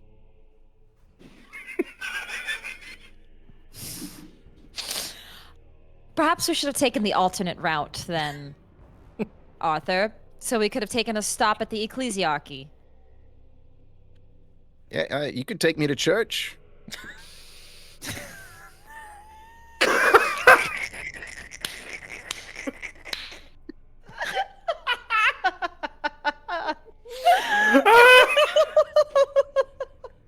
We are in war-torn Herrick land. The amount of sweat on these poor guardsmen as he's dropping these bombs. Ooh. This game. Let it be known, for the record, that Yeah, you're the Balficus, guardsman. that under normal circumstances, this type of communication would not be tolerated, and these admittance of even borderline heresy would immediately be squandered. If not by myself, by Wolf, or by you as well, Balficus. However, we will, for the sake of our greater purpose, for now, allow these statements to be said, and we will take it up with the ecclesiarchy and the inquisitor later. However, All will be accounted for. thank you. If it does get any worse than this, beyond these callous statements, there will be consequences. I'm just like... Arthur leans over to one of the guards, and he's like, I don't think they realize there are no real consequences for me. Wolf turns back around to that same guardsman, but there are for you. And I'll make that commissar back there seem like your grade school teacher. Aye, aye, sir. Okay. I like to think after this, it's when you're on the road trip with your family and your dad gets mad at you, and then it's just silence for like an hour. I like to imagine that's what's going on now. No, because Arthur's the cousin that gets away with murder, and everybody else has to follow the rules. That's what's happening right now. Hey, what is your piece of paper called again, Arthur? Warrant of trade. Your warrant of trade. Rogue trader, may I examine your warrant of trade? Yeah, sure. And he pulls it out and hands it over to you. Nice. Balficus just wants all types of records, and Yeah. it just occurred to him at this point when he talked about no consequences. So he's gonna go ahead and like feed that through his analysis, and I mean, I expect that it is, of course, legitimate, but he's going to be testing that. You take it all in, put it into your cogitator, and up pops a file about the Dangerfield dynasty. And small. The only name that pops up is Arthur, but it is Sorry, there's a bump. Yep, it is the only the only family member with it, but it is a 100% valid warrant of trade from the High Lords of Terra. A backup of your document has been filed. If you should lose your original, you may requisition a copy from me with 2 days' notice. Well, that's mighty fine of you, Balficus. I appreciate it quite a bit. I misplace it occasionally, so having an extra copy might not be a bad idea. Misplace it occasionally. Fantastic. Hey, Wolf. Why don't you go ahead and roll Yes. another survival check? Okay. We shouldn't. Oh, I got a shift. Okay, never mind. I was about to say. Oh, Yeah, we've you had are shifts, full on so- glory, by the way. Okay, then I will use glory Okay. because I only get 4 dice for these survival rolls. Yeah, we're full on glory because we were doing the rule wrong. I don't. Did we say that to the We don't have to The chat acknowledge audience? that. We don't got to acknowledge that. Yeah. 3 successes. 3 successes. Fantastic.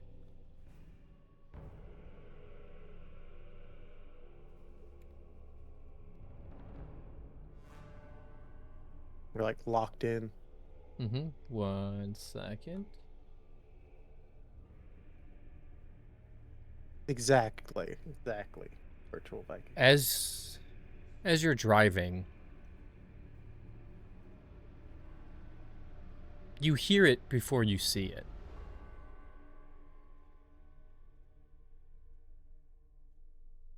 It hits your ears like a ton of bricks. Your faith in the Emperor is your downfall. It is only pain and suffering that will abide by your rule here on Volgoroth. Lies and deceit cloud your judgment. Embrace the true faith of the Ashborn. And then it repeats. You see it on a hilltop, a communications tower. Just blaring heretical statements. At one time, it was a imperial tower, now converted to output just heresy.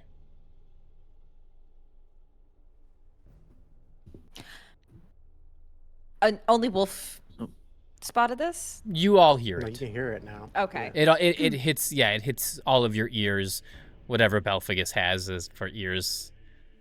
This is what we're trying. We're the Vox Arx Ultima that we're hearing. No, this is just a communications tower spewing heresy, spewing heretical words out to the wilderness.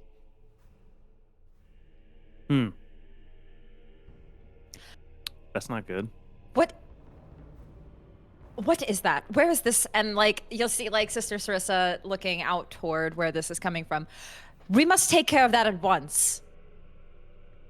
All right, sister. Let me just pull over at the next exit, and I'll be happy to set that up for you. Please then- make haste. All of a sudden, as this heretical sermon is happening, Belfagus, it's like second nature to you. All of a sudden, over the speakers, binary. Not just low Gothic heretical sermons, but binary sermons to the fellow Adeptus Mechanicus here on Volgoroth. The Omnissiah, lies, knowledge is beneficial. Things that would affect you yourself.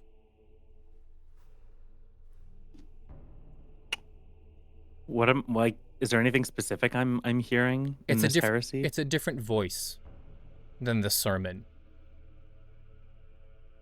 Mhm. No human would be able to speak binary like this. This is a heretical member of the Adeptus Mechanicus spewing this nonsense from this tower. But is it a different message? It is. Is It it is, like the- it is more tooled towards you with talkings of the Omnissiah. Truth can be found within the Ashborn, knowledge, learning, the power that the Dominus won't give. Hmm. It's very concerning. And he's going to motion to his scroll keeper, his cherub, to load up a scroll. They're very finely in tune, and he's marking down like any type of heresy like this gets cataloged. Are you writing And down I the guess specific words? So he catalogs everything. He does. Now he probably would not admit this to the people around him, Okay. including like his party. Okay. What would you guys like to do? Would you like to stop and What- pull over and destroy this tower, or would you like to keep driving? How did the guardsmen look when they hear this? They don't look. This isn't new to them. They're not, heretical things aren't foreign to them at this point.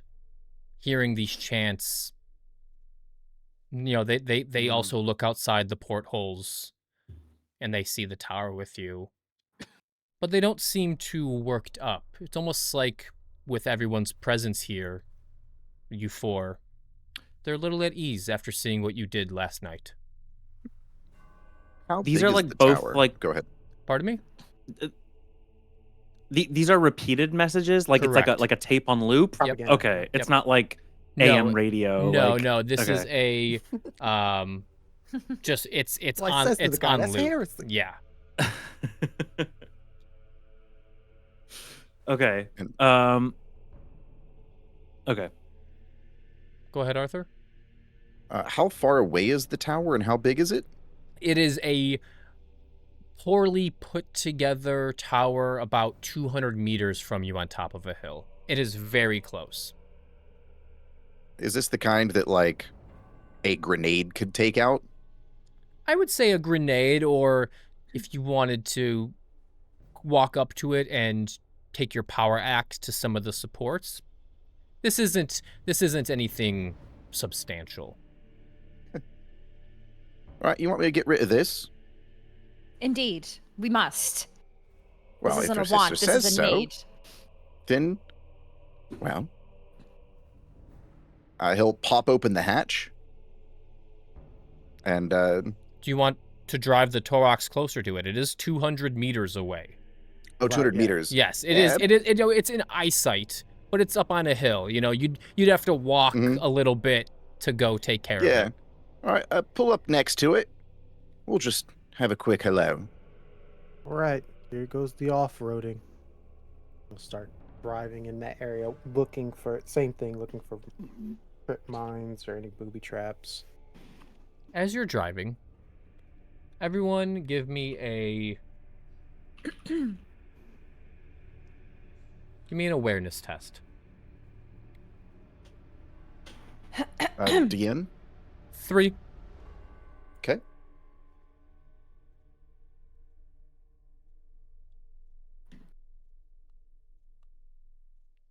Wolf passes, Arthur fails, Balfigus passes with flying colors, Oh my god, Balfigus, what the shit? and Sarissa fails. Okay. I do have good awareness too. Not as good Balfigus. as my Yes. deck though. As the Torox is kind of going off the path, that's what you want to call this now cratered road, you see them. Just a couple of heretical members of the Ashborn on top of this hill. Mm-hmm. You see them starting to run and get in position. They probably hear the Torox as it's approaching this tower. Okay. With the shifts, is that one of the things I can do is get a better outcome? Yeah, Can I get even more information about like what they're setting up? absolutely. So would you like to take one of them to add to the glory pool and use one of them for more information because you have 2? Yes. Perfect. We'll add 1. You can see that with your awareness from your cybernetics. It doesn't look like they have any anti-vehicle weaponry on top of this hill. This isn't a bastion for them. They're just guarding this heretical propaganda tower. It should be easy work. You pick all this up. Mm-hmm. Yeah, I'll relay that. And we have been sighted. The enemy knows we are approaching. However, they are not equipped to handle our vehicle. Scion, you should accelerate. Well, it all depends on who wants to have the most fun here. We do have these 2 auto guns attached to the Tarok. Yes, as you well. do. Can I and he'll- patch into the Torok and use my assist to help in driving while we're like... You absolutely can. Absolutely. Damn. Would you That's like to cool. do that? Mist of red. Oh my god. So do you want to are you trying to tap into the machine spirit to have the machine spirit take over and have like Wolf get in the gun? Is that what you're trying to do?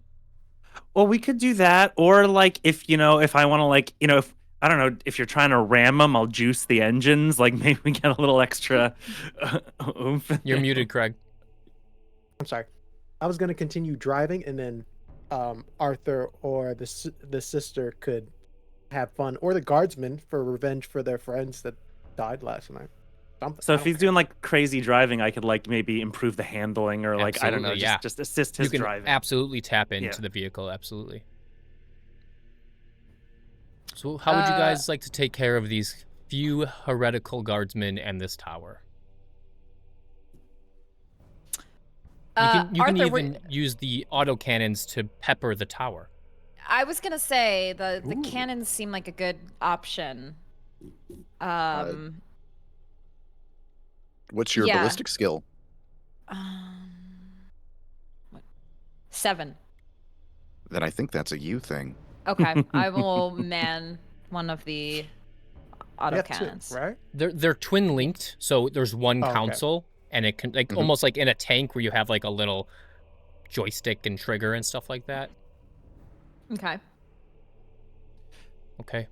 As Craig starts like winding up his maneuvers, you see Balphagus like reach into like the open part of his head, like, and pull from like behind some wiring a cable that he just like slides out and slides it in, connects it into the interface. And you see Balphagus as you use your. Don't tell me. It's where the A track usually is. Your mind impulse unit connects with the machine spirit within this Torox, and this machine spirit is lively, destroying heretics. This one's lively, not like the basilisks back at the bastion. Drive with purpose, Scion. And you can almost hear a hint of a smile on his voice. Almost the barest amount of emotion. It's not coming from him. It's from this machine spirit. The joy that it feels. Arthur, did you want to hop out and take care of this tower while they pepper the heretics? Yeah, you know what? I think Arthur would. He's not going to let everybody else have all the fun. Absolutely. He's going to get his hands dirty. Fantastic. Craig, you're driving. All of a sudden, you feel like you know how much you accelerate. But all of a sudden, the accelerator goes down a little bit more without you pushing down. The steering wheel kind of, it's not fighting you, but it almost is like guided as Balphagus has jacked into this vehicle. You hear the loud racking of the autocannons on each side of this Torox as a round is chambered by Sister Cerisa. And Arthur has opened the hatch and he's hanging out of the side of the Torox as this thing is cruising, ready to jump out and bring that power axe on top of people. Oh yeah, I floor it. Yeah, you floor it. Are you looking to run heretics over, or are you looking to just get close and unleash hell? I am trying to get close, but I was thinking Sister Sarisa is shooting at the heretics, I'm getting close enough to the tower so that all Arthur needs to do is let his axe swing as he's still hanging on to the vehicle. Fantastic. We're just going to do like 1 or 2 rolls. This doesn't need to be big. And I crash us all into No. the tower. So, Yeah. yeah, go ahead and give me a pilot roll, Wolf. Belfigus, you can go ahead and roll pilot to help him. I only have 1, so it's going to be an auto success no matter what. That is So fair. that's just the 1. Yep. So Yeah. just add 1 more to the pool. Fantastic. Yep. Okay. Wait, no. Wait, it's auto success? Fuck. Yeah, I forgot so how we do just this so math just again. roll your pilot test and then add a success. Okay. 5 successes, so 6 successes. With a critical too. Fantastic. How do you want to shift that? I would like to shift it. I Do you got want a one, better we're already at- outcome? we're- Or like make yeah, how do you want to do it? Sorry. better outcome because we already have 6 glory. Absolutely. Sister Sarisa, go ahead and roll me a ballistic skill test. Okay. Oh, that is a bad roll for me. Ooh. Should have used the little glory. I mean, I don't know if it would have helped. I haven't. Yeah. Arthur, go ahead and roll me a weapon skill test. Right. Is that weapon skill or do I use my weapon? Do I click power axe? Yeah, so you can go ahead and click power axe and that will give you the roll. For chat, Okay. I rolled 1 success and 6 failures. Wolf. Right. Does this count Got as me. charging? Sure. You are in a moving vehicle hanging off the side, swinging your Hell axe. yeah. I should imagine like the headless horseman. Like the Torox is your horse, and the axe is just swinging away. Mm-hmm. Yeah, Love go it. Arthur ahead. is so Mad Max. Like this is That- such it's a so Fury Mad road. Max Like right he's now. like Yes. hanging up. Yes. Are we at Power 6 suit, glory too? right now? We are at 6 We are. glory. Then I would like to use a glory, if that is Absolutely. okay. Glory. Please do. Yes. Right. Oh, that is. Why did that go to? Oh, okay. It went from 8 to 9 because of brutal. That makes sense. Oof. So I have it perfect. Oh, Craig, Oof. with 2 you, successes. yeah. Who is Craig? Sorry, Wolf. Arthur rolled 2 successes and 7 failures. So I have it. Wolf, you feel the power of this Torox in your hands as Belphagus is aiding you, tending to the machine spirit. And you drive it up this hill, engines purring. This machine spirit wants nothing but blood for these heretics. Belphagus, you sense that. Wolf, you drive up this hill, little too fast, and get air. You land, and you drift it beautifully on top of this hill. But Sister Sarisa and Arthur, you're not prepared for this. You're not prepared for this amount of need for speed. Sister, I don't think Too you awesome. might have never fired an autocannon before from a Torox. Arthur, this isn't your normal everyday thing. Sister, your shots go wide. Arthur, your axe kind of misses as it drifts next to the tower. Wolf's in his prime with Belphagus feeling every piston of this Torox in his veins. Both of them are high on this. While you two, Wolf's just a little too wild right now. He's keeping this thing in control, but just a little too crazy. I'm just gonna roll 1 roll. This thing does not fire like the rhino does. Are you Ugh. gonna smack me into something? Maybe. That'd be Arthur, kind of blood. awesome. what is your defense? Or your defense. My defense, that is under combat. My defense is 2. Okay, because you are in a moving vehicle, it's gonna be harder to hit you. Let's see if they get a shot on you. You're being fired upon. Disrespectful. Damn. 4 successes. And they crit you. Oh. Hell yeah.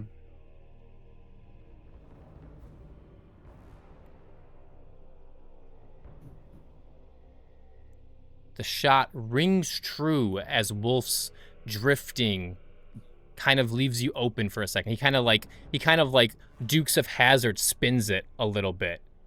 Mhm. And one of the shots from the auto gun catches you as you're hanging out the door. What is your resilience? 8. The shot rings into your chest, not piercing flesh. However, the bruise is gnarly. You take 1 wound. You can also roll determination to convert that to shock if you would like. What is the downside of that? Shock is mental. If you fill up on shock, then you are exhausted. Very similar to Dungeons and Dragons, where you are very limited to what you do. Wounds, if you are physically wounded, you have -1 to all of your dice rolls. Okay. And shock is just like mental. Like essentially that shot hit you in the chest and Yeah. you thought it penetrated. So you're a little shook by getting shot in the chest. Okay, yeah, let's roll determination. Let's see if we can do it. Fantastic. Every success converts a wound to shock. All right. Perfect. None. So that 1 wound will now go to shock. So you were not physically wounded. I'm just going to change it real quick. But it does shake you a little bit. As Wolf, you see kind of the carnage that you're causing. You don't crash at all. You're driving this like you stole it. But sister, go ahead and give me another ballistic skill test. As Wolf, maybe he realized what he was doing and stopped moving for a second to line up. Perfect. Sorry, 4 having a little too successes, much fun. 3 failures. Arthur, give me another weapon skill test.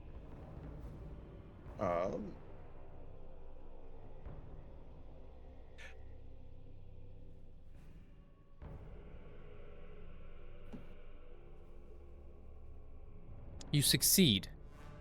Roll the complication. Oh.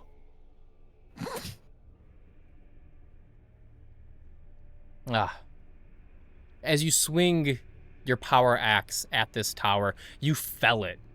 The anger that you're feeling from getting shot, you just swing away at the supports and it comes crashing down.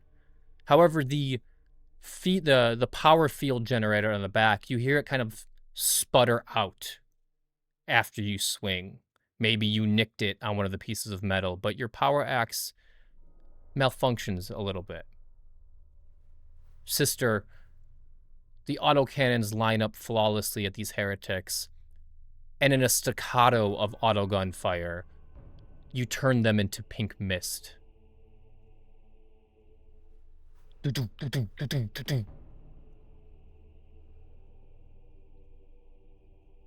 And nothing else is standing on top of this hill. You hear Arthur as he climbs back from hanging out. I've been fucking shot. That fucking hurts.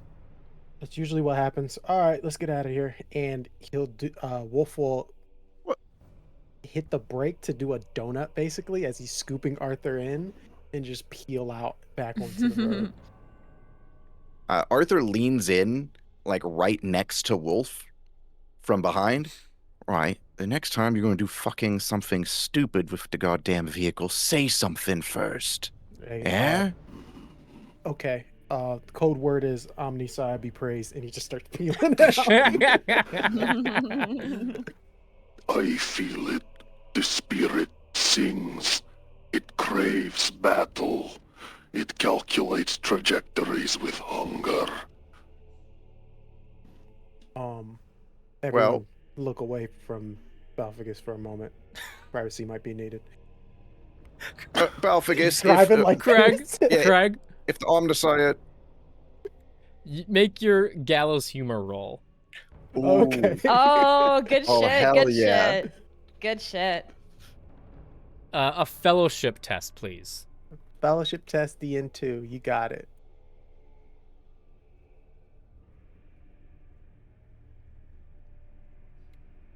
Three successes. Hey.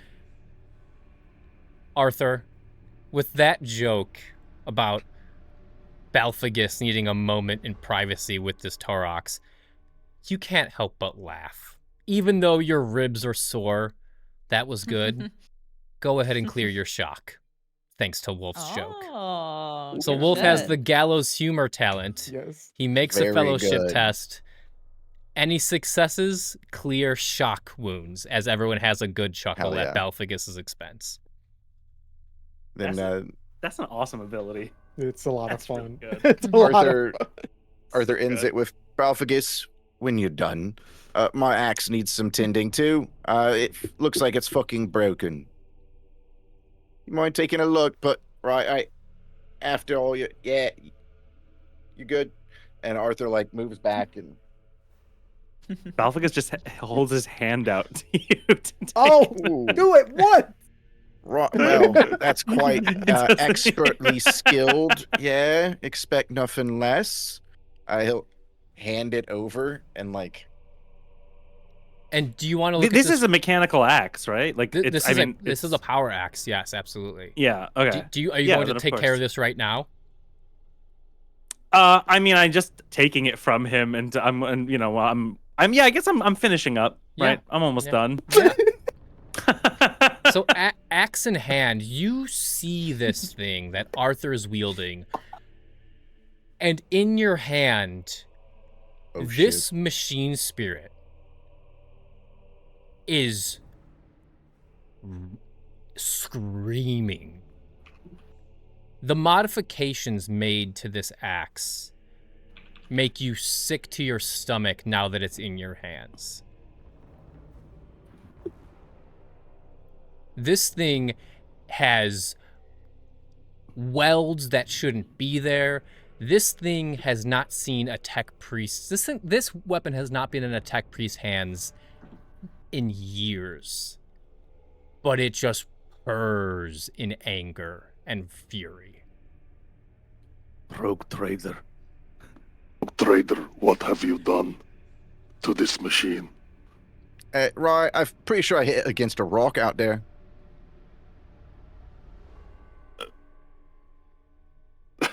He's just shocked.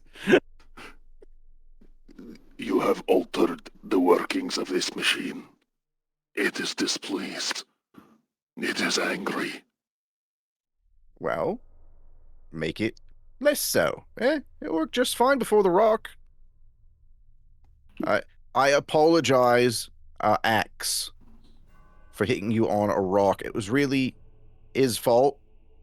And he points at Wolf. Hey, don't get me in It's the middle my- of this. This may take some time. All right, Wolf, apologize to my axe for what you did to it. It's upset at us. I'm not apologizing to the axe because Apologize. you don't know how to swing your axe. This is insane. Apologize to the axe. It's mad that you drove it into a rock. Balphicus said so. Do I know why it's mad? Do I have any like inclination? mods. Is it mad at like is this anger directed at Arthur? Can I sense that, or is it just nebulous? In your hands, you can feel it starting to calm. So with that, I'm not even, with your tech is so high. But you know what? Roll me a tech test. We'll count this as both the repair roll and, 8 successes. Like, in your hands, this axe, it's starting to calm down. Not only do you turn its power field back on, but just the wear and tear that is on this axe. There are pieces missing of not only the head of the axe, but also like the back spike. It hasn't been repaired in so long, but in Arthur's hands, it just sings. You've seen what he can do with it. Yeah. Now, he's perturbed by the state of this for sure. And the axe is clearly upset. But since it's calmed down, yeah, Balphagus will tend to it, and he will mutter. You'll hear him kind of muttering about like how you need to like leave this in his care every once in a while, so that way he can like take care of it, so it's not upset. But he's like kind of talking to himself more than to you. Yeah, all right. We'll get a weekly maintenance in, take it in for an oil change. Yeah, get all the bits and bobs repaired. He's like cradling it, like it's. Yeah, it's a good axe. Do you want to rub some of your oils on the axe? I think that's happened enough during this. I'm taking care of the axe. Make me apologize to the axe. I ain't do shit to the axe. Just You better mumbling to apologize himself to as the he's driving. Okay. Do you hand it back to him? How long will it take to fix all this? For you, mere moments. Oh, okay. Then yeah. I was gonna hold on to it until it was fixed. Like you weren't gonna get back from me. If Yeah. he was like, it takes 2 days, I was like, yeah, I'm No. holding that for 2 days. Oh my gosh. I guess my question is, are you wanting to fix up everything that's been done to it, or just fix it from the broken wolf hitting it against a rock with the car? If there are mods on it, that's considered broken to him. So it's not going back with those mods if they're not. Yeah. Oh no. I hope there wasn't anything too custom on that axe. Merlin's face is telling me, yeah. Oh no. That's the axe right there. Just whirling as it's changing the modifications. All right, what about if, you can have it in our downtime, but I still use it until we're done, because I need a weapon. I'll let you That's have true. it. You once better not we're give him done. your other weapon. All right, now that weapon's Oh, perfectly no. fine. It ain't even been fired yet.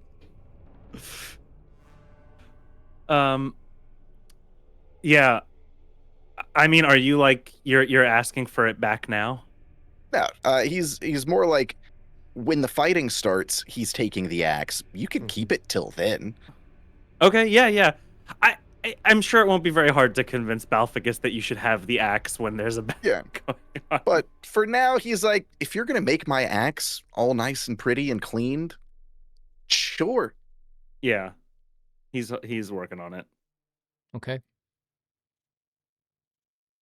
So as we leave this hill, you've taken out the communications tower. You've killed the 4 or 5 guards that were there protecting it. Short work of them. The Torox purrs back down the hill. And you start driving. You hit the point, Balphagus, where you're not even thinking about it. It just pips into your mind that this is the point where you should turn right and start going south to where the artillery is placed, aimed at Bastion of Fira. Well, if you turn... Well, would you turn off the road, or would you... How close are we? Like, At this point, you're about... I would say... Not even make you roll. You 500 see... meters? Oh. You're about a mile out. Kilometer, mile, whatever I said. You can see smoke. Much more smoke than what's in these fields bellowing up. You see what seems to be outpost towers in the distance. You can only imagine that that is where the artillery is being kept.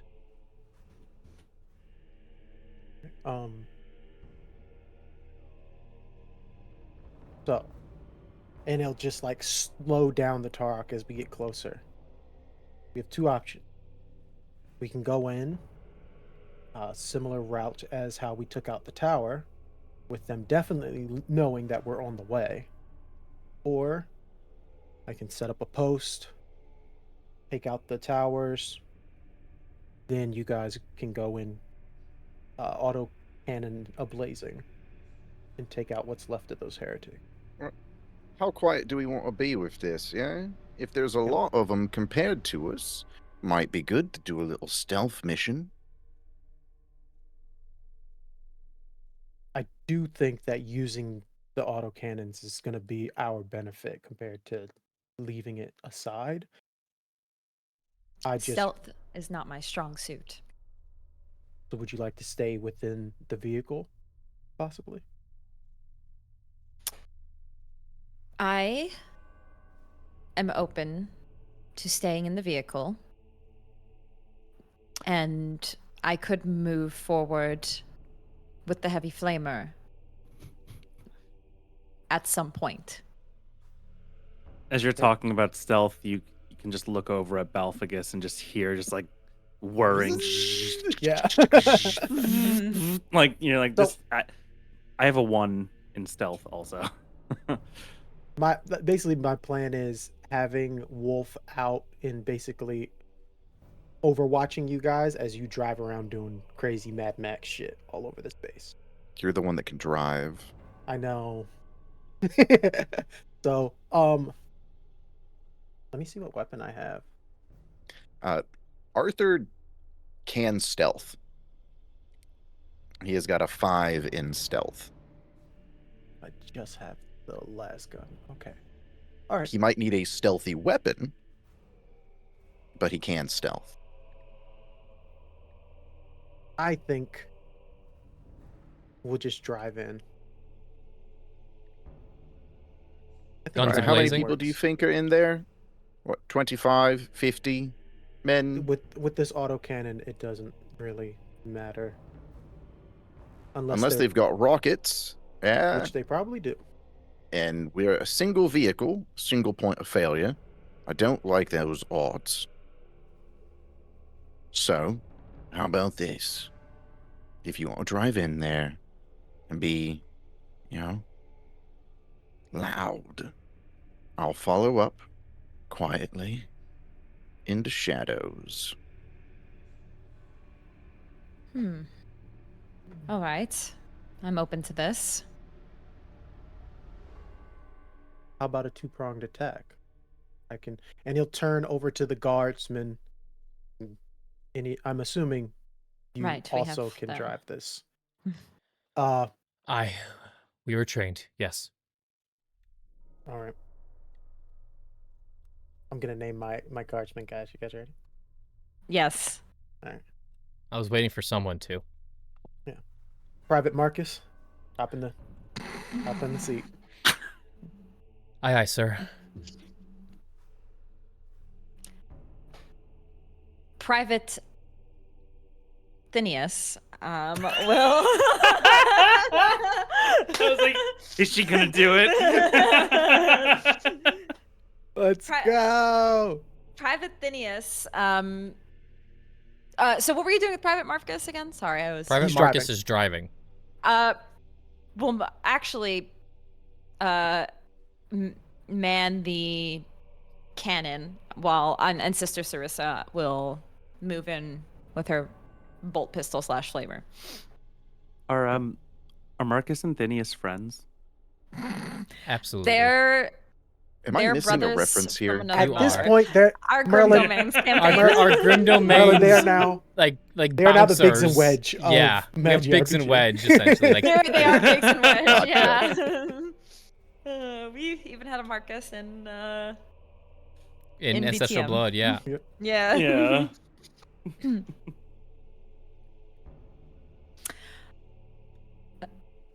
So that's You're gonna- their 2 roles. Yes. While myself and Arthur will try and take out.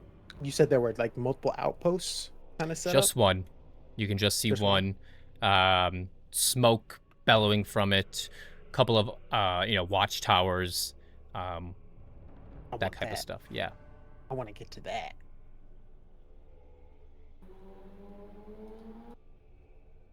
Marcus, he's off on the. You're still in break. You're not driving yet. And you can see him. He's a little shaking. He's like, yeah, the emergency brake is still on, sir. Yes. Hey, if you fail, you die. So that's not much you need to. It's a very easy period at the end of the sentence. But if you succeed, you get to see what else your story has. Thank you for the words of wisdom. Probably wisdom, but okay, yeah, you'll do fine. And he slaps him on the back.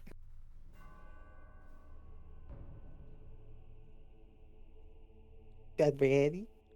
Yeah, Oh. you ready for the assault? I am ready to proceed. Okay. This is Marcus Anthemius. You all are leaving Arthur the goes up to Torox, Balficus. or sorry, yeah, Balficus, what Yeah, are go you for it. doing? I'm staying. I mean, I'm not. Yeah, I don't know what I'm doing. I'm sticking with somebody. Are you- I'm always gonna be. You would be Yeah, with who's- the sister then. Are you? Yeah, are I'm you- gonna be in the with vehicle. Tracy. Or you can stay in the Torox and help them pilot and shoot it. I thought sister was staying in the Torah. No, I'm going to go out Okay. and keep the guardsmen at the vehicle.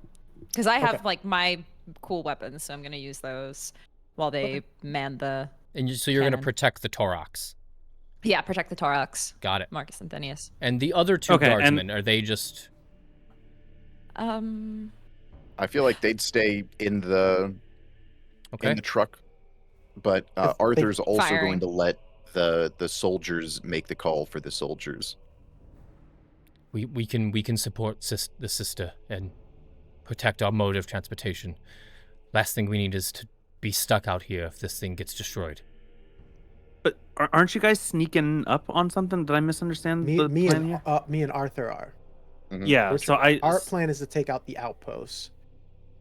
That way. Yeah. the So you Torah don't has want free me reign. coming with you. No, I mean, you stay in the I'll Torah. come if you want. You know. I think Uh, you Had enough of helping that with the, with Yom Messiah.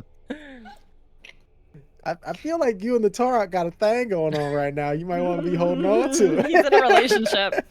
Yeah, got to do post snugs. Yeah, what's her name? Yeah, Balficus? aftercare is important, Balficus. What's her name? Well, What's the Torox's name? Yeah. Hmm. You're gonna see him painting a little, like, pinup girl on the side of it. Yeah. I don't kiss and tell. Ah, okay, okay. I'll just have to. Ooh. Okay. Does Balficus give Arthur his axe back? Yeah. If you ask for it now, you're going in. Yeah. Have you? Would you have? You repaired it? Would you have blessed it, Balficus? Will you tell me that I have time? I would have done as much Absolutely. as. With an 8 tech roll, absolutely. Yeah. 100%. Arthur, you get it back, and you feel like in your hands, like there was a little bit of in the past, it felt good, but now like this thing feels pretty good in your hands. You see, there's a nice shine of oil on the blade.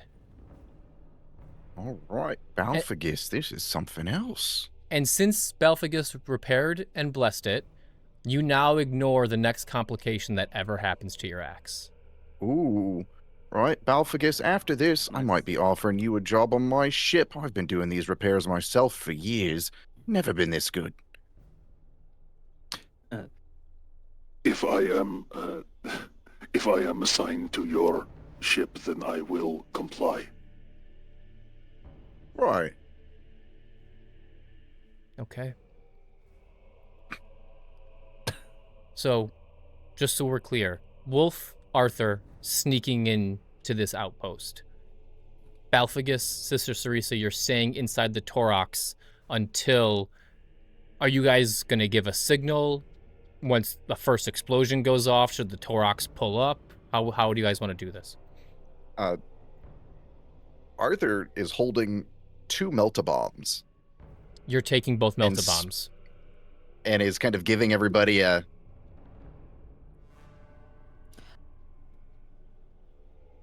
Yes, the melta-bombs. You get no confirmation or. Balficus is just like, do what you're gonna do. You hold on to them, Arthur, in case you need them.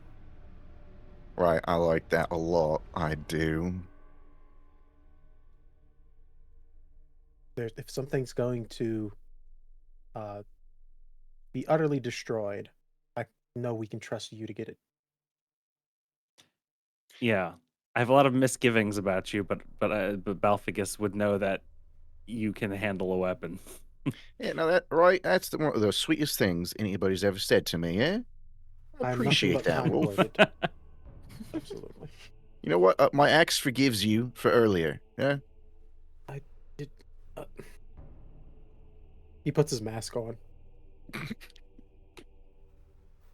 All right. See all you on the other side. The Emperor protects. The Emperor He just- protects. Vanishes into the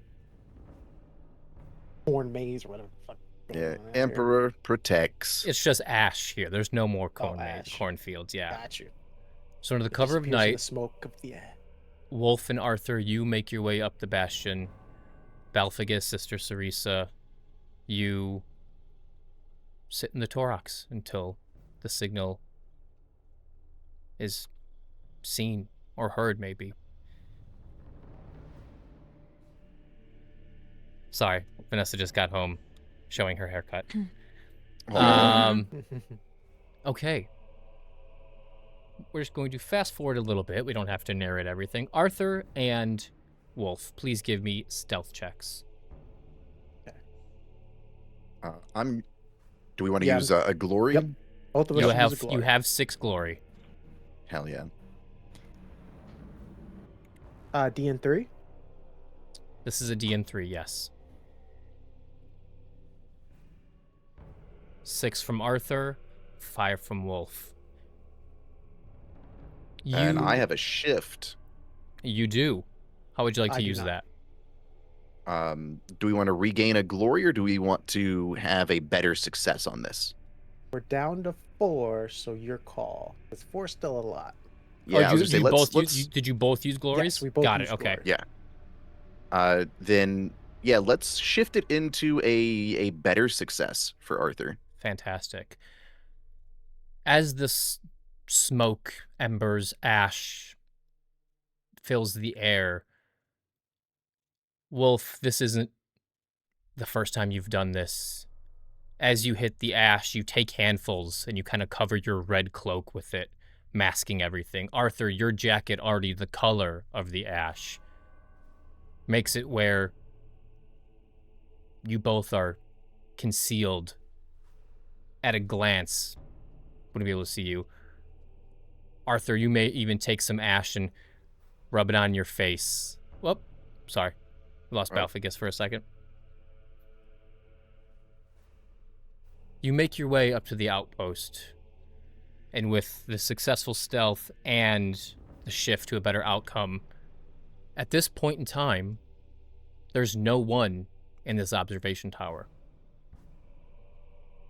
Maybe they are breaking shift, maybe they fell asleep, maybe they're just not present for some reason, but there's no one there. How would you guys like to get into this tower? Just a simple climb? I think either a simple climb. I wouldn't assume. I don't think Wolf would assume that they trap it or whatnot. But yeah, just a simple climb to check it and everything. See if what we can see out in the outskirts of this ashen battlefield. Yeah, so you see this kind of mountain, real good natural bastion, similar to Bastion of Fira, where there was rocks surrounding it. It's almost like a crescent. As you can see, on top of this crescent is one of the watchtowers. So this natural rock formation gives them kind of about, what would that be? Like 240 degrees of natural cover with some rubble walls built up. You see that, there's no one in the tower, but you do see some heretics on the walls. You do see some heavy bolters on top of the walls. Inside, you hear chanting. You can't see anything though, but you definitely hear some chanting, and it hits your soul a little bit. Hearing these heretical chants, it bothers you. It irks you. Give me an awareness test. One of you. Or both. Doesn't matter. What's your awareness, Arthur? 3. I can roll it. Mine's only a 4. That's a failure with 2 successes. I will give it to you from your successful stealth because you were so quiet. You're kind of in your zone. I'll also give that to you because you used the shift.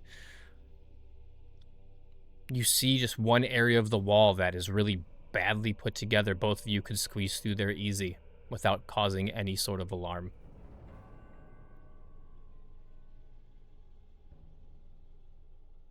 All right. Seems like a pretty good bet.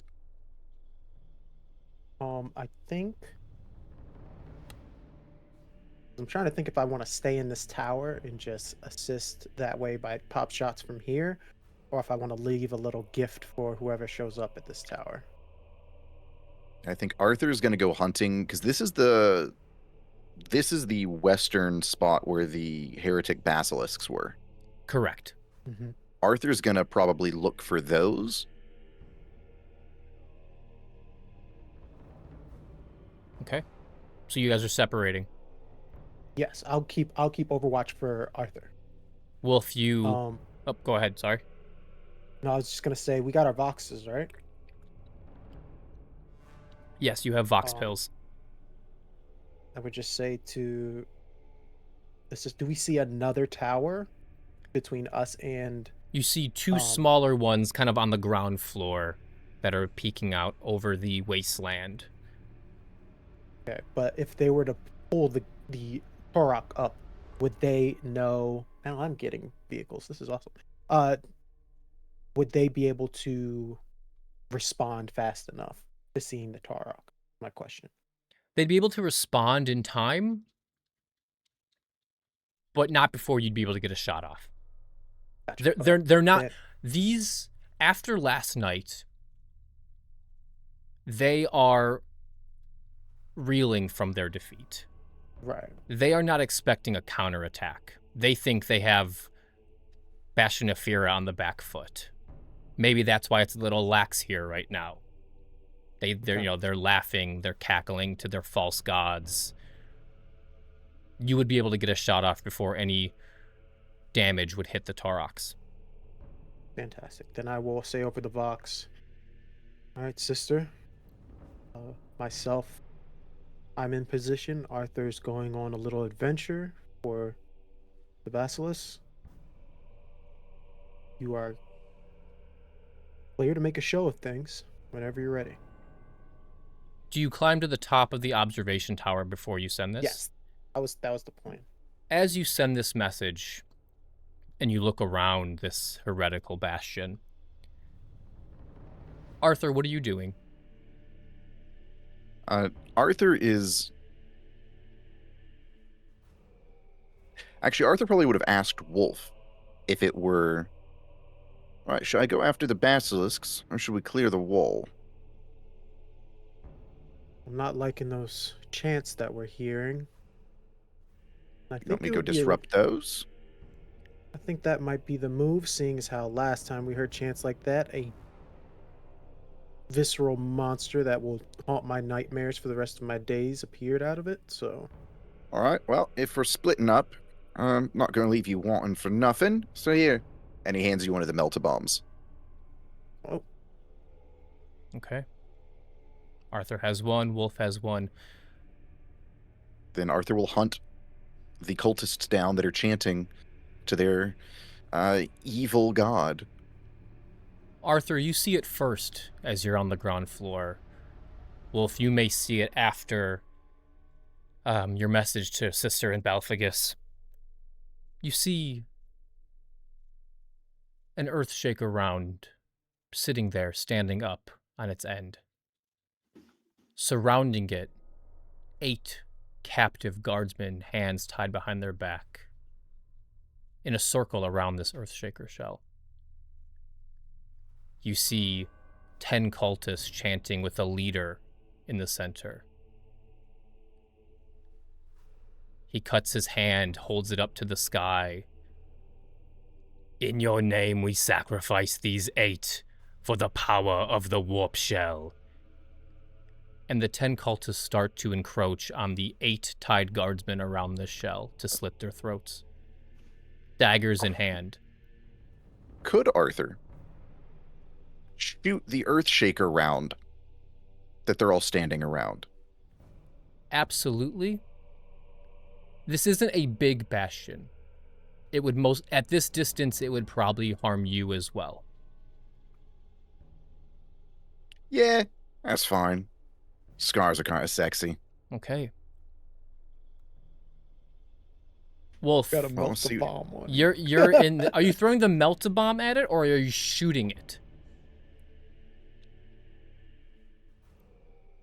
Oh, wait. You know, Arthur takes a moment as he pulls out his Xenos pistol, points it at the Earthshaker round, and then realizes he's not sure that this would set off an Earthshaker round because he's never fired it before. He doesn't actually know how it works. And he also knows that the sister would be quite disappointed in him for using a Xenos weapon. And so, out of respect, he primes the magma bomb and just chucks it. You throw. Okay. Go ahead and give me a ballistics test of DN3. DN3, may I use a glory? Absolutely. Crew? Yeah, you can. I think you Yes. can. Yeah. Yes, please use all the glory you guys Yes. want. Yeah. We're going to increase It- that by 1. Melta-bombs are used to breach void ship hulls and heavily armored Oh, this vehicles is- and Yes. fortified emplacements. Yes. What is your strength? 5. 5. So your strength, you can throw this bomb 20 meters. Oh, That yeah, sounds like a lot. that's a lot. So, About a fifth of a. And also, I do want a melt-a-bomb probably would not detonate this. It would melt the shell.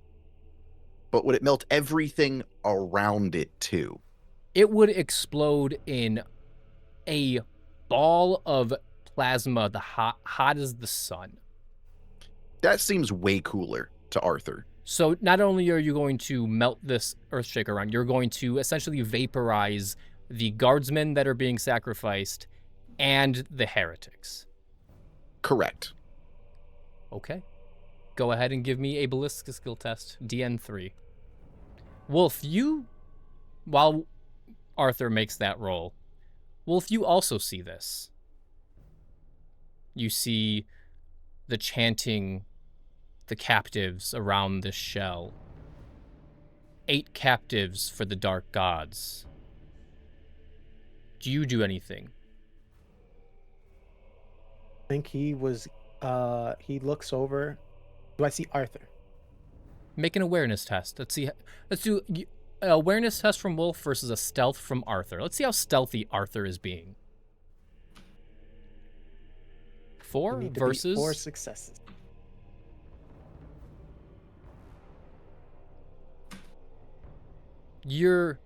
since Arthur left your presence, you've always had an eye on him.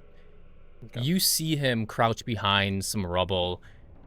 You both looking at this ritual that's going on. Arthur goes to his belt, pulls out this melt-a-bomb, pulls the pin or whatever, and you see him kind of like lining up his throw. Do you do anything? To die for the Emperor is just as good as for fighting for him. It is better to die for the Emperor than to live for yourself. Mhm. So he sees Arthur has this handled. He was getting ready to start shooting each one of the captured guardsmen, taking them out before Mhm. they could be sacrificed. He sees what's about to happen, and now he's going to start panning and looking at those outposts to help out the Tarok on its way in.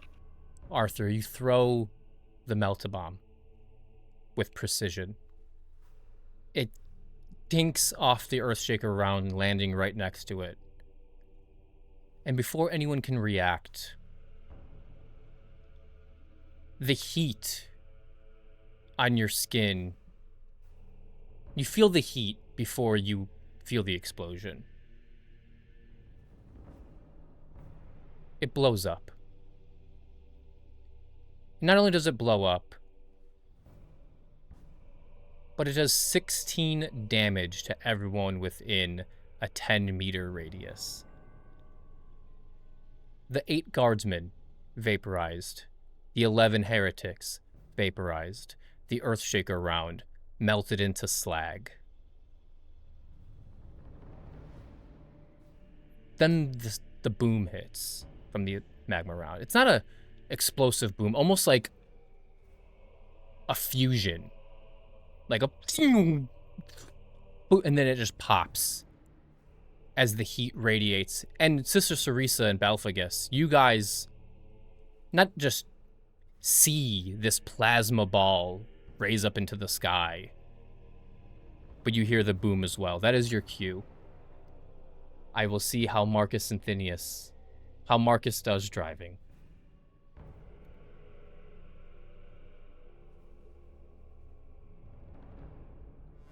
Marcus, pilot.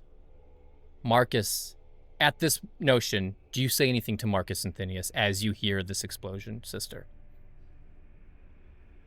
As I'm seeing it, I tell them just, get down! Oh, no, the explosion isn't hitting you. This is far. We're very far. Yes, you guys haven't pulled up yet. Okay, I thought it was like we were like... No, in I was range. asking like any words of wisdom or anything like that. Any Encouragement. prayers as he presses on the accelerator, driving into battle. As we're moving forward, You have a line? she grabs her... which weapon are we going to pull up to start? The bolt gun. And she just looks to the guardsman and on me, and just moves forward. Got it. The Torox rips forward, driving in front of this bastion. After this explosion happens, the entire base is shook by what just happened, not expecting something from happening from inside. A lot of them look like maybe the ritual failed. No one's really on their guard yet. No one's guns are raised. They're kind of shook and looking around. All of a sudden, you hear Wolf, Arthur. You gather your things. You hear the purring of the Torox pulling up in front.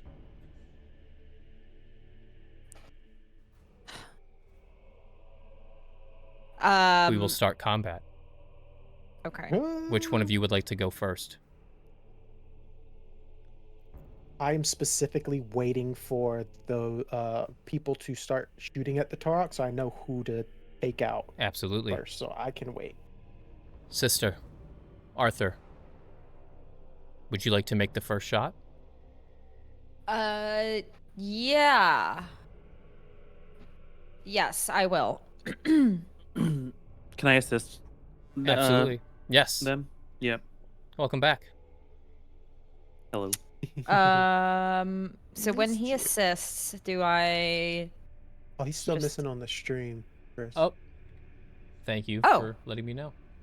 Yep, yep. Do I add like a die to this? Is Balphagus that- will roll. So I technically, see. Balphagus should go first to do his help roll, and I see. then you can do what you are looking to do. So Balphagus, And go we're ahead. good. Are you looking to unload with your bolter, sister? Yes, my bolt gun to start. Got it. Until I get a little bit closer, I'll pull out the flamer. Balphagus, go ahead and help her with a ballistic skill test. Oh. One success then. Okay. Complication doesn't happen because you're technically not shooting, yes. 6 5 successes. successes. Or 6, yeah, 6 total. Absolutely. Sister, you see cultists on the walls as you shoot your bolter. Go ahead and roll for damage. 10 damage.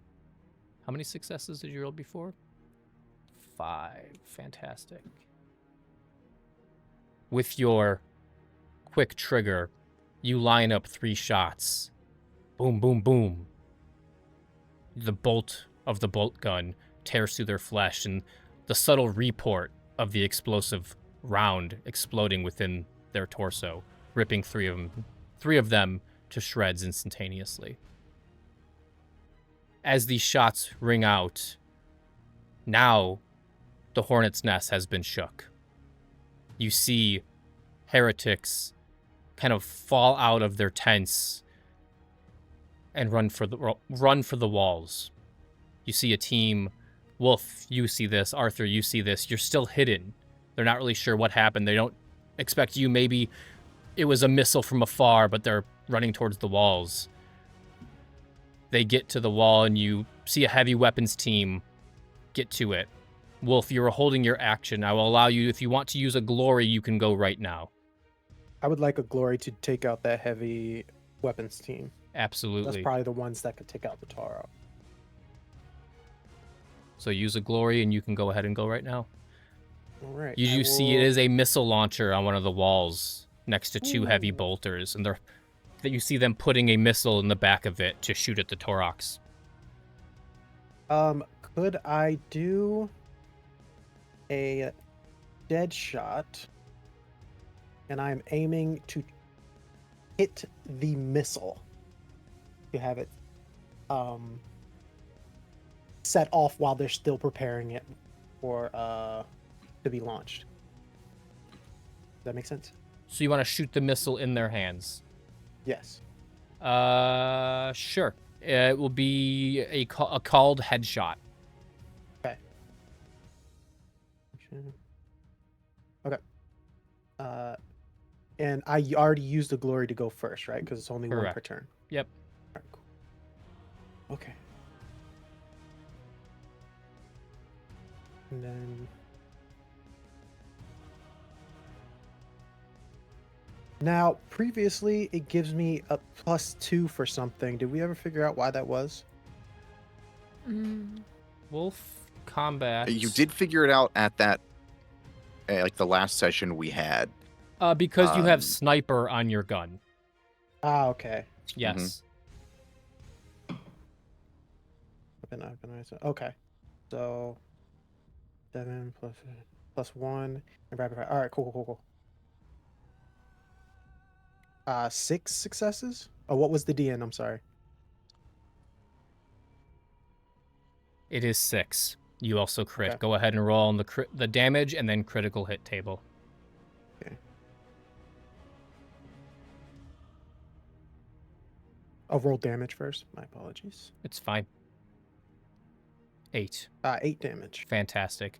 You see them pull this missile out of a crate, start to put it into the tube of the missile launcher. You line up your lasgun shot, aim true. As it's being put into the tube, you clip the tip of it, igniting it. Boom! An explosion rips across the wall as giblets rain down on top of you, Arthur. This weapons team is just blown up. 2 other teams, heavy weapons teams, run up to the walls, pull back the heavy bolters, and they're going to rain fire down on the Torox. Can I use a glory to interrupt them? You cannot, because Okay. Craig just did it. You can only steal the initiative once per full round. Gotcha. Easy. Yes. I got 1 shift, Chris, and I would like to put that back into our glory so we can go up to 5, right? Okay. Yep. Okay. They will shoot the heavy bolter at the Torox. They hit 14 damage. Let's see. Heavy bolter or the Torox has a resilience of 14. So, but AP -1. Sister, as you are near this Torox, you hear the heavy bolter pop off, and you see rounds hitting the Torox. No real damage, but you do see bullet holes in the hull. And I'm going to steal the initiative myself and have myself go again with the second heavy weapons team, firing the same thing. Heavy bolter at the Torox. rolls a 2 successes. The shots go wide for this shot. One of you, you're up next. I'm heard from Arthur in a minute. Arthur, you see men pouring out of tents, 5, 10, 15, kind of running past you as you're still hidden. All right. As a fairly large group of them pass by, or like as they're about to, like as close to the max number as I could get, Arthur's just going to step into him Okay, with his power axe. fantastic. So you're going to take on 10 of them? 100%. Perfect. Man is a tank. And so that's going to be power axe. I'm going to bump up 1 to 7 because that Okay. actually gives me my brutal. And 3. You go ahead and you successfully catch 3 of the 10 as they're running by. Go ahead and roll do I need damage. to roll damage? Yes. Perfect. Oh, and just like before, your power axe is nothing against their unarmored flesh as you My cleave God. and hack 3 of them to pieces. But the 7 see you in turn. And they charge you. Arthur just starts laughing. As they charge, they pull out little knives, grimy, unclean things. What is your defense? My defense is 2. 2.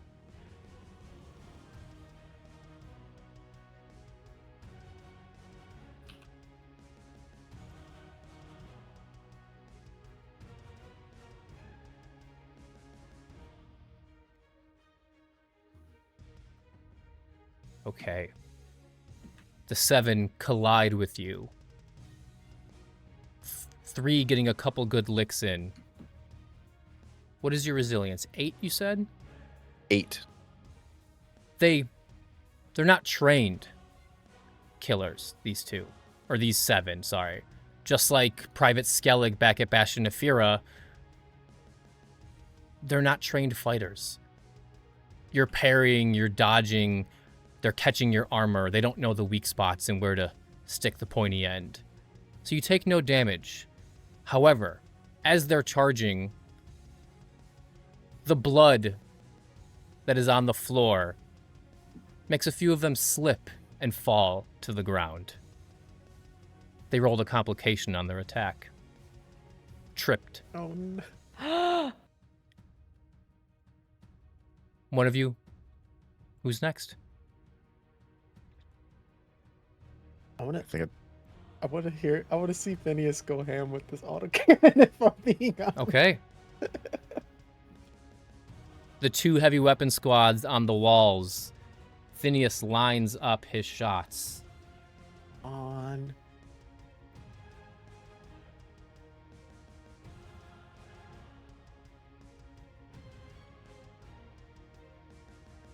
Poor Phineas. As he's inside the Torox, looking through the viewfinder, lining up the autocannons, he takes aim, but he pauses for a second. As he's looking through the viewfinder, no, that can't be. He says he sees his brother, now a heretic in his eyes. And the shots go wide as he is stunned. Phineas also rolled a complication, past problem. Something from your past comes back to haunt you. An old wound flares up in pain, and you're distracted for an entire turn as he sees his heretic brother aiming a heavy bolter at him. Oh. Phineas is out until all 4 of you go again, as he is in grief seeing his heretic brother. Shit. My turn. My bad turn, I should say. Yeah. Evil turn. In the commotion, you hear it. The dark, guttural chuckle of something within the bastion. You see some heretics run over, pulling a tarp over an Earthshaker cannon. But what you see is not normal.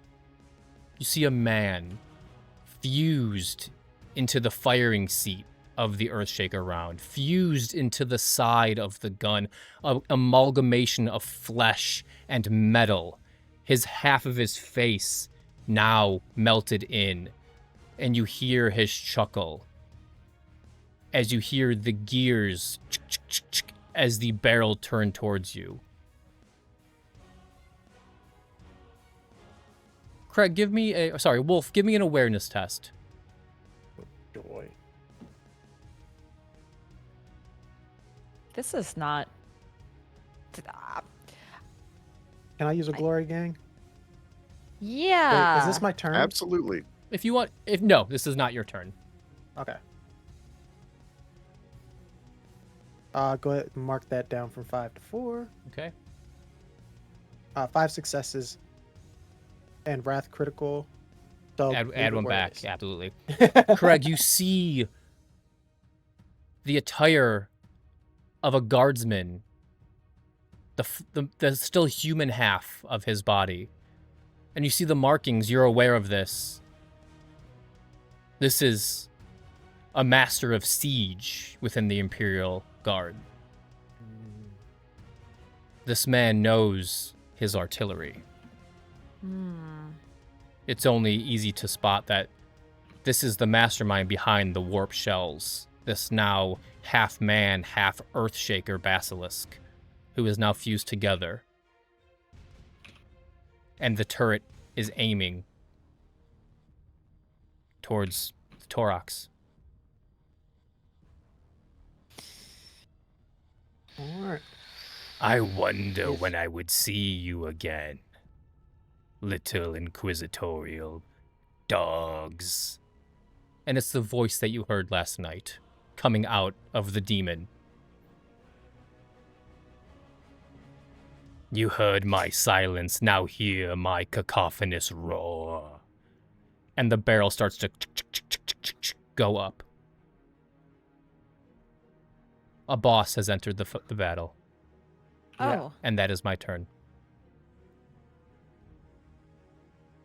Hey. Should have saved the melt-a-bomb. I mean, I have one, but it was more of a, well, if I die, I'm going out with a bang. I can't toss this bitch into him. How far away from Wolf is this? Since you're character? above it, I would say the throw is probably about throwing it down. So it's the distance down. It's probably going to be like, This is going to be the problem. yeah. So it's like maybe like, I don't know. What's your strength? 4. So you can throw it 20 meters. It's the basilisk is a little far from being on top of this tower.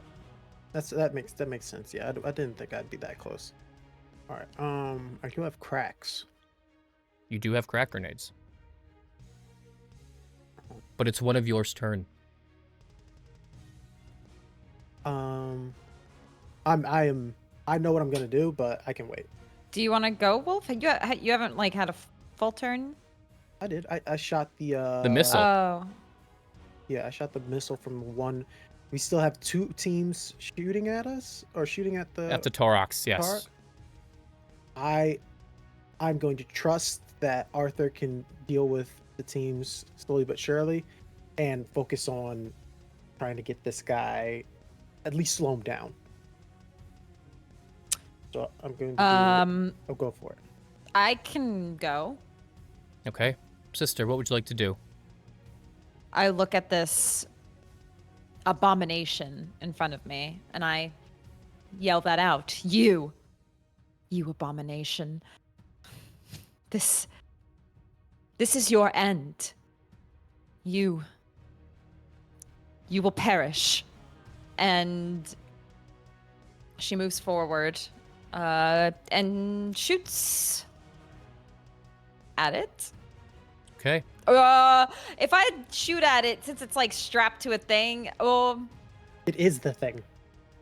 this isn't gonna like make it explode or something. Do I infer this isn't like gonna be anything? Do you want it to explode or do you not want it to explode? Is he near any? He's not near any. He's thing. the master of siege. 1 second, I have his name. Master of Siege. Like an engineer. Ah.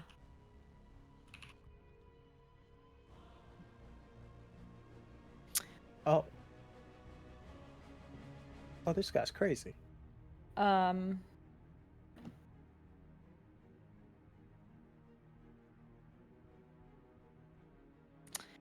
Arkin Voss. Gunnery Arkin Prophet, Voss. as he's known. Gunnery Prophet, what a name.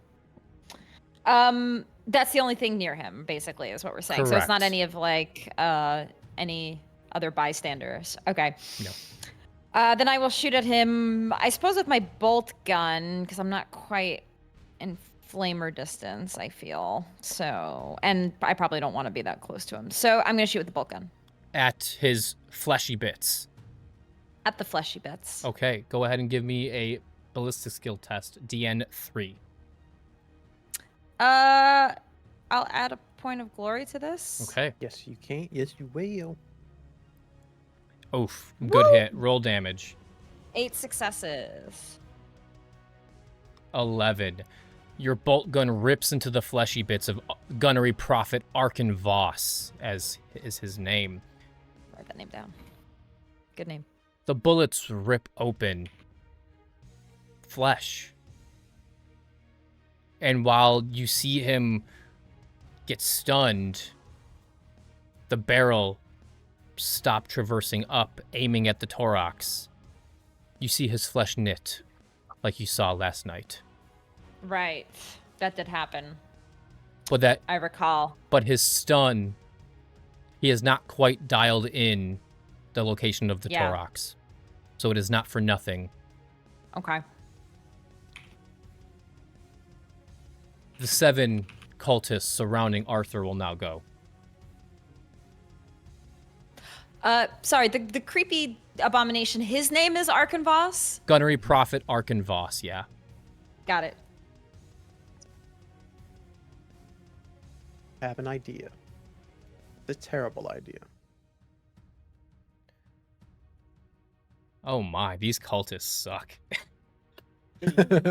Or is it just that Arthur's just that good? That too, yes.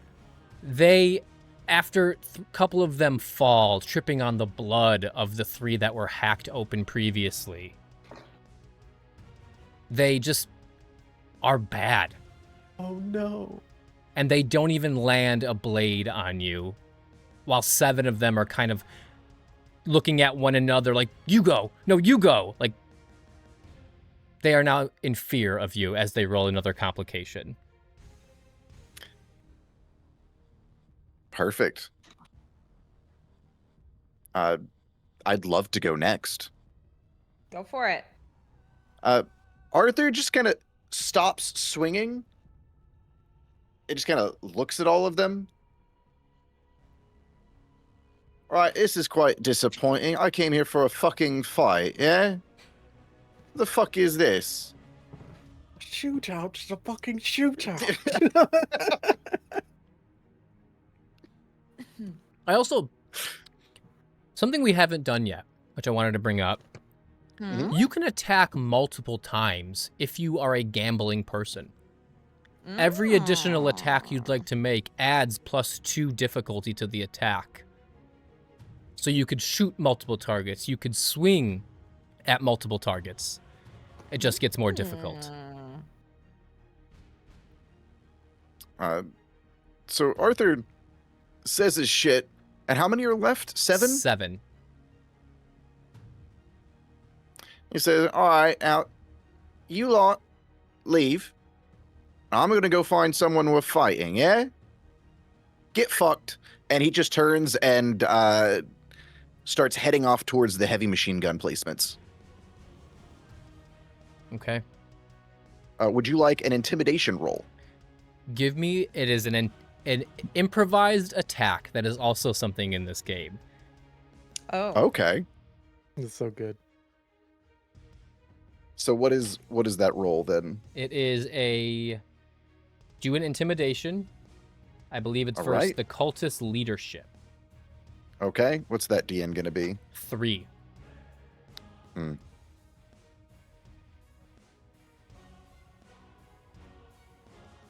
The cultists deed and do scurry and scamper away as you leave them. You don't know where they go, but they do run off. As you move towards the walls with the heavy bolters plinking away at the Torox. Can I take a shot at them, or was that my action? If you'd like to take a shot at the wall, it will be a +2 DN, as that is... Let's do it, because Okay. Arthur's getting bored, and so he wasn't going to use the Xenos pistol, but there was nobody worth fighting down here, and he's just kind of pissed now. You could charge the Basilisk.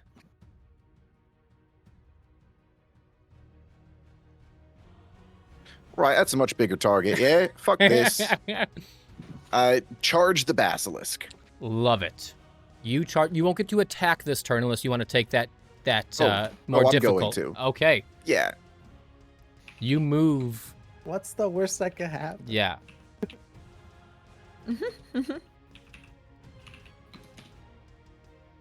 And then what's that DN going to be? 5? It will 6? be, give me 1 second. Let me pull up my PDF. Yeah, come up here with me with the high DNs, guys. It's great up here. Wolf just hears an angry, like, guttural yell as Arthur charges the Yes, demon. it will be a DN of 3. With my +2 for, because So this is sorry, my second DN action? 5. DN 5. DN 5. Okay, As- I would like as to you- use a... As you scare away these heretics, you charge in. You know, multiple things are happening, so it is a DN 5. Perfect. Then I'm going to add a glory, Okay. Mm-hmm. and 9 successes. Go ahead and roll damage. I would like to shift 1 for increased damage. Absolutely. Whatever that... It just adds a damage to your roll. Perfect. Let's roll damage. 17 damage. Oh my god. AP2. Okay. So you charge this basilisk, and with your power axe, how do you attack it? Do you attack the man, the machine? What are you trying The to man. do? The man. Uh, You hack away at this fleshy half body now entombed within the basilisk.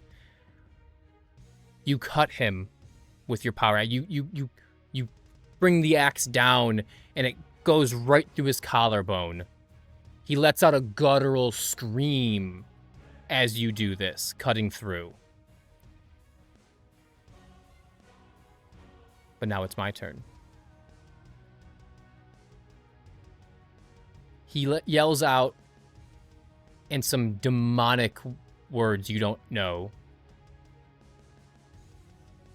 And the heavy bolter teams rotate and point towards the basilisk. The first heavy weapons team now aiming at you, Arthur.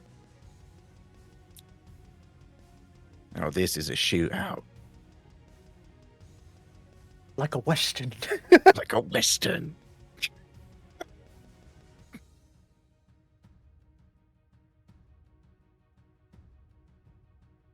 What is your good. defense? 2?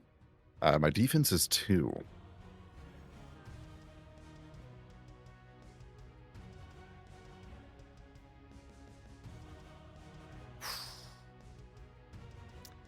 The heavy bolters with this heretical screaming that this basilisk is doing, take aim. And they deal 12 damage to you, hitting you in the head with a headshot. Oh. What is your resilience? 8. 8. So it is AP 1, so it brings that down to 7. So 5 wounds go through. Can I roll determination? You absolutely can.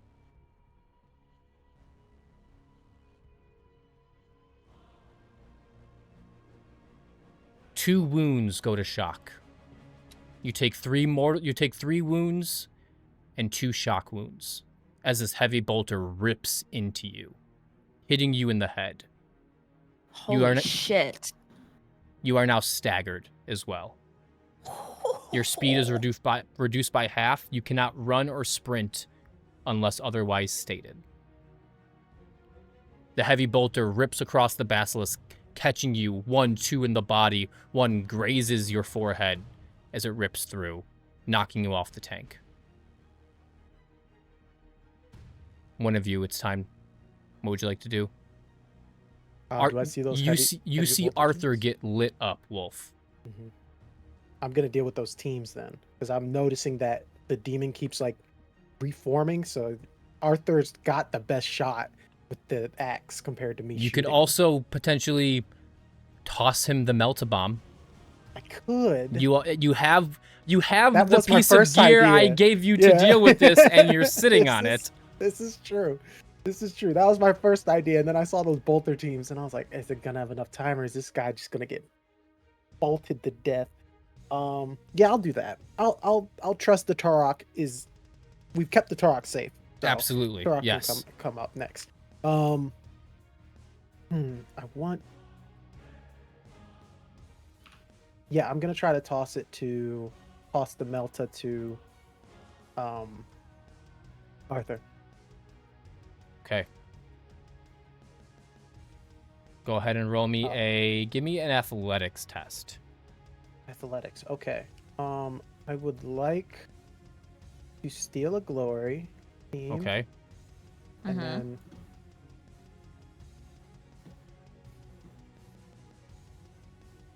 over the Vox, Arthur, as your head's ringing, you hear, "Oh, that guy really fucked you up. How about you come at him with something harder?" And I'm gonna try to toss this over to in his direction.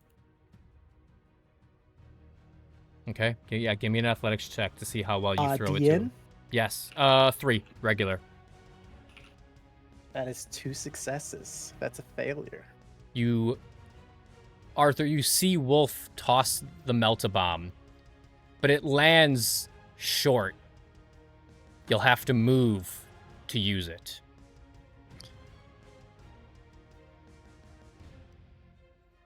You just threw over the Vox. Ma.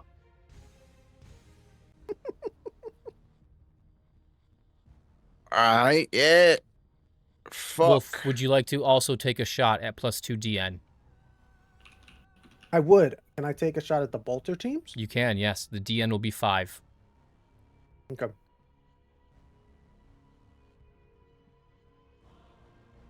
DN 5. Also, you can subtract a glory. I just Got used it. one.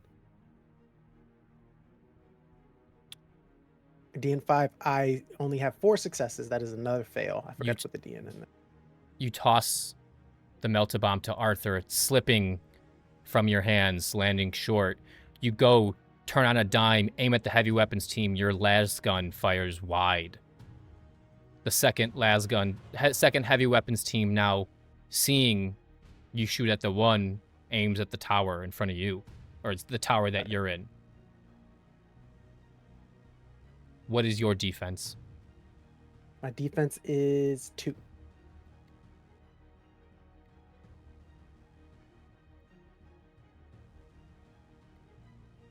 I am in a high tower? Question mark. I did take that into that account, bolter and shot. they do miss with a DN. They rolled 2 successes. Or, sorry, no, they actually hit. I'm sorry. They rolled 3 successes. They I was hit. about to say, yeah. Yes. Okay.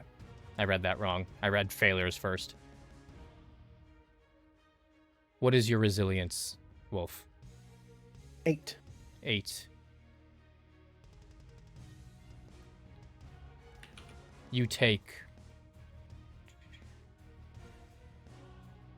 6 wounds as the heavy bolter rips through the tower. Holy shit. Would you like to convert those to shock? I would. So I need to roll determination. Determination. Okay. 2 of those wounds convert to shock. Okay, and you said 6, so I've got 4 wounds. And as I do that,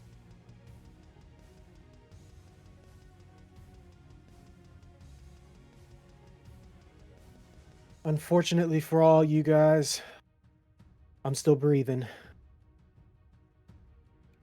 And it's 2 shock, And that's correct? my attempt.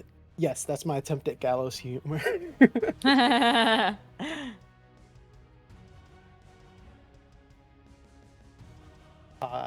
Can I make a fellowship roll?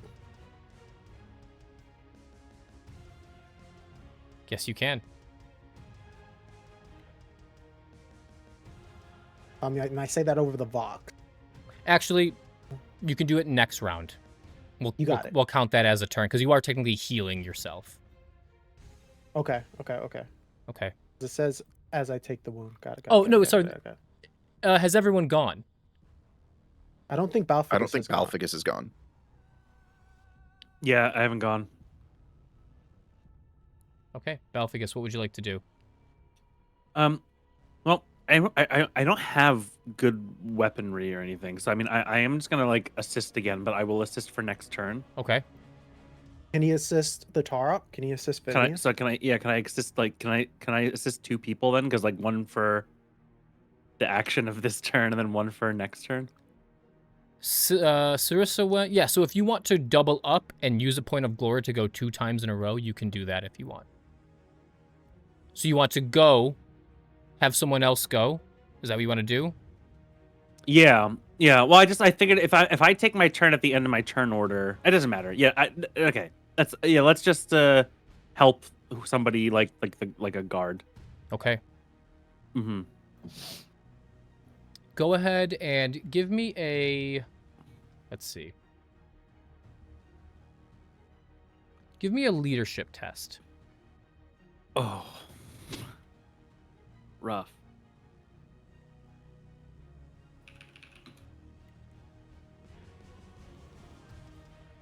Okay, so 1 success, so 2 successes. Success. Okay. Right? Yes. Give me 1 second. Have some rough rolls, chat. We've been having some rough rolls. Mm-hmm. What do you say to Phineas to break him from his stupor, Balfigus?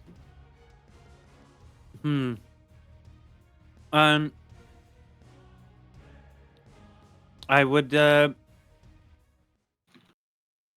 remind him of his duty, that the Omnissiah is watching, and that statistically we have a pretty good chance of winning. I would start rattling off the odds of like how much we're in actually a pretty good spot, and he has a pretty low possibility of dying if he snaps the fuck out of it.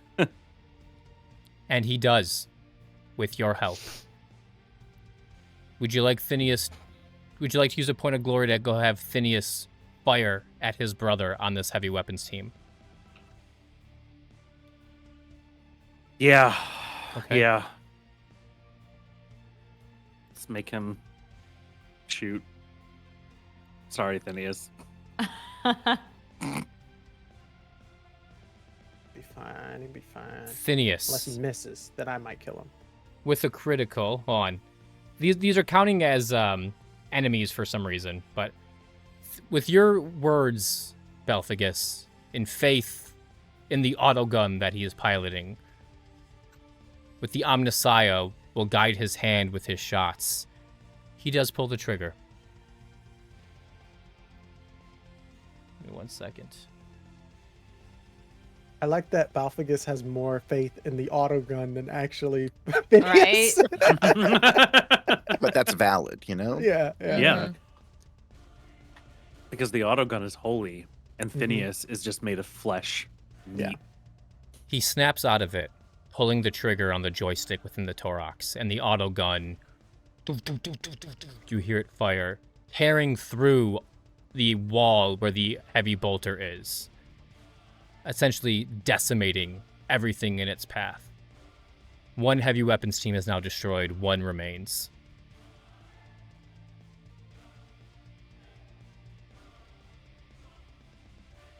That was Phineas.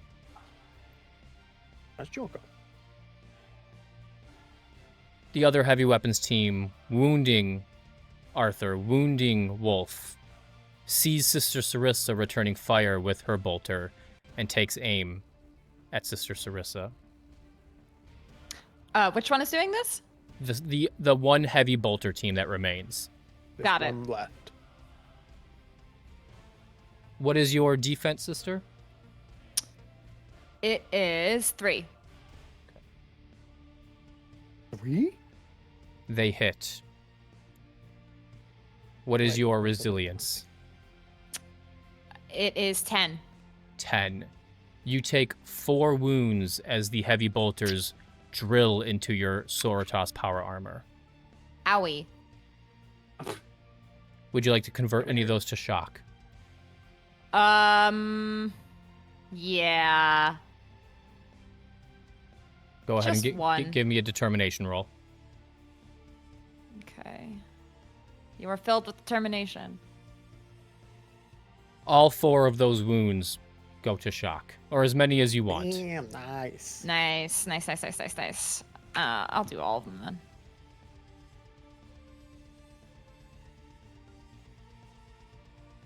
Your The flesh, sister is determined. yes.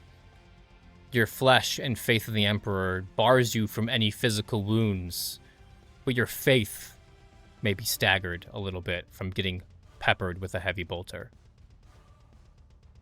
Who's next? You have 1 heavy weapon squad and the Basilisk remaining. I would like to shoot at the heavy weapons squad. Go ahead and make a... It's the next turn, right? So can I assist with that one? You help on when you go. Oh, okay. That's your move. Okay, yeah. I see. Okay, yeah. Sorry. Oh. Am I close enough to use the flamer, do you think? You can, because you have to brace it, you can't move. But I would say that you would be able to use it on the other heavy weapons team if you want. But you Okay. wouldn't be able to move because it is heavy. Okay. As long as I'm within range, Yes. I don't have to move, I suppose. 6. Absolutely, it hits. Woo! This other heavy weapon squad on the wall, you ignite the heavy flamer as you stand there bracing it against a piece of rubble, igniting the promethium, and in seconds they are turned in holy fire to a pile of ash. Hell yeah. My faith keeps me bolstered. The Basilisk, Arkan Voss. Still bleeding from your wound, Arthur. That was a heavy wound. But it's starting to stitch. Give me 1 second.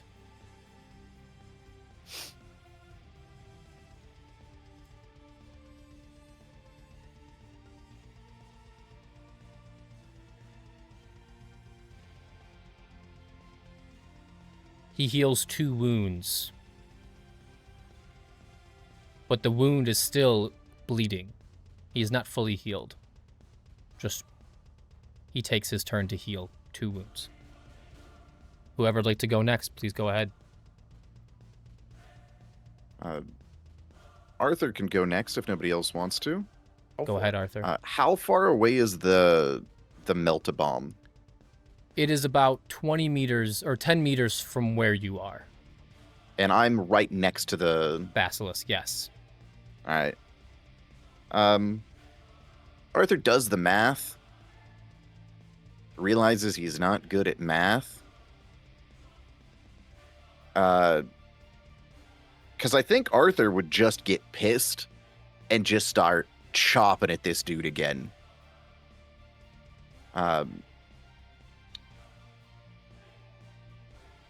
But it would be really fucking cool to do 2 melt-a-bombs. Well, you've already used I one, think- did you not? I did. Yeah, So, like, he being wants able to to use have the said that he used 2 melt-a-bombs, and like that's dope. And one thing about Arthur, he's about the street cred. So the question is there more street cred in killing a demon basilisk with his bare hands or a melt-a-bomb? Axe. Yeah, sadly, I think it's the axe. He looks at the melt-a-bomb, looks at his axe. It's been cleaned. It's shiny. Doesn't have near enough blood to give it that nice, good, crunchy feel that he likes.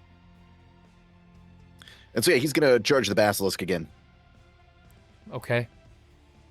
Go ahead and give me a weapons test. DN4 because you're wounded. I think it might automatically apply it. So DN3, it might automatically apply it to DN4. Yeah, it sure did. Yep, because you're wounded. Was I knocked far enough off to get a charging attack? I Or will am I say, just doing a normal attack? I will say, if you want to charge it, you can charge it, as you were kind of Okay. peppered and you fell off the tank. Then I will charge, and can I use a glory, team? Yes. Go for it. All right. Now, one thing that this will do that it didn't take into account is it will add... Oh, wait, no, that's if I shift. Never mind. Okay, so let's roll. Ooh. Oh, no. Oh. Nobody That was, saw uh, Oh, that. that's a rough roll. That was That one is- success and 8 failures, chat. Oh my. So we're at the wrath part of this is Yeah, wrath. the glory part's over. It's all wrath now. Oof. Well, that's not good. Would you like to make a second attack at DN? Yes, now, This would be DN6. the question is, does he do it with the power axe, or does he pull a salvo from the shuriken pistol point blank into it? Shuriken Give me pistol is a an wild awareness thing. test. Okay. It will be +1 because you are wounded. When Yep. you are wounded, everything is more difficult. That shot to the head. Oh, yeah, I am- stunned you. You got blood running in your eyes. Yep. You know what? We've not used the shuriken pistol yet. I think he would swing with the axe and just pull the trigger as hard as he can at the direction of point blank. And I'll do can I do a salvo? Is that a thing? You can, yes. You will have to All right. reload if you want to shoot your pistol next round. He's not going to reload. If anything, he's just going to use it as a blunt force weapon. It'd be So- DN6. Yep. DN6. All right. And it is... I don't think there's an option for me to click salvo, so we're just going to say salvo. All right. Let's roll.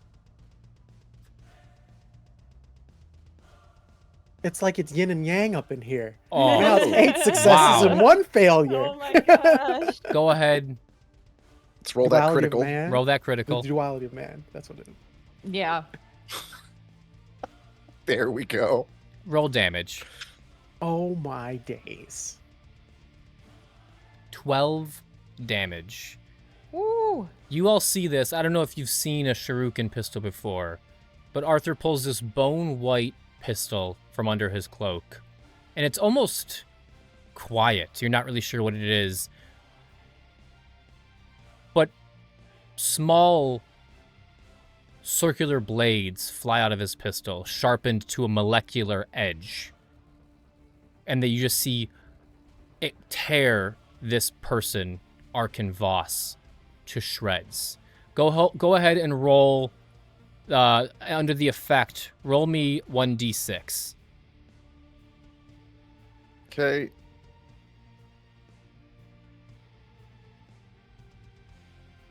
Oh, is that just roll? Okay, I think you might be able 1d6? to click where it says target suffers 1d6. You might be able to click on that red die under the critical hit.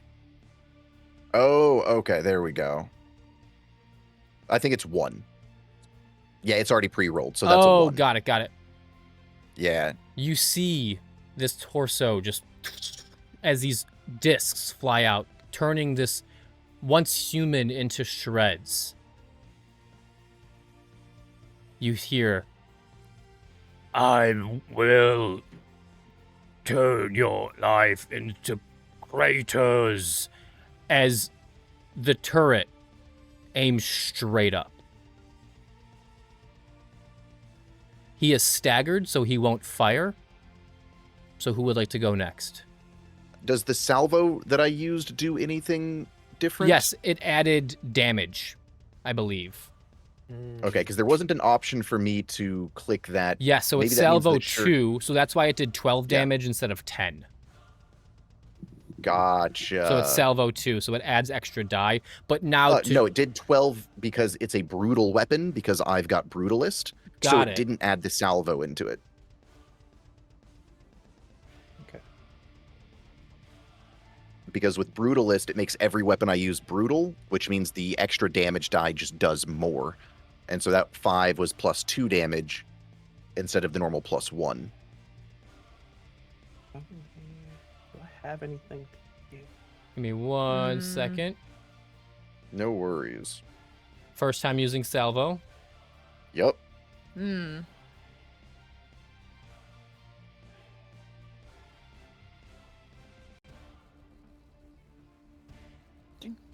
Okay. So was his turn? Okay. So,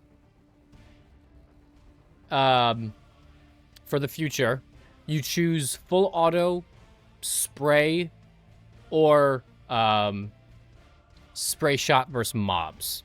So technically, you get bonus die equal to the salvo rating. So technically, if you were just spraying into this body, Mhm. it would have been easier for you to hit. But it didn't. It didn't affect Gotcha. because you rolled 8 successes. But now we Yep. know.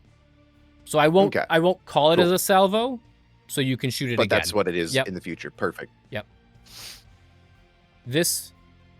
You see this gunnery prophet.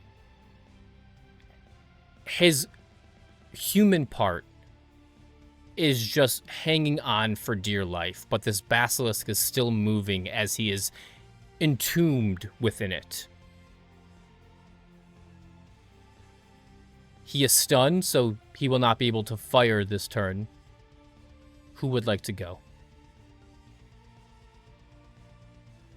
Wolf. How close is the Tara to the basilisk at this point, as it's been driving during this?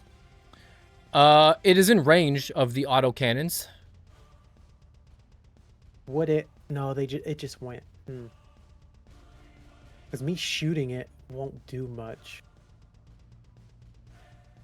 Is there a way I can knock him off balance with a crack grenade? Crack grenade would do some damage. And I would like to try to do that. What does it require for me to throw a crack grenade? I just want to let you know you're throwing a crack grenade onto a basilisk that Arthur is currently straddling. Yeah. Oh Look. man. Sometimes you die for the Emperor. Wolf is gonna be selfish for once, and not kill Arthur because he likes Arthur. Aw. But I would like to yell at Marcus to drive the Tarok into the basilisk. Okay, give me a leadership roll. All these things I'm terrible at. Got a 3 in leadership. And the DN is 2 because he's your guardsman. Okay. So would that be a 3 because I'm wounded? That is correct, yes.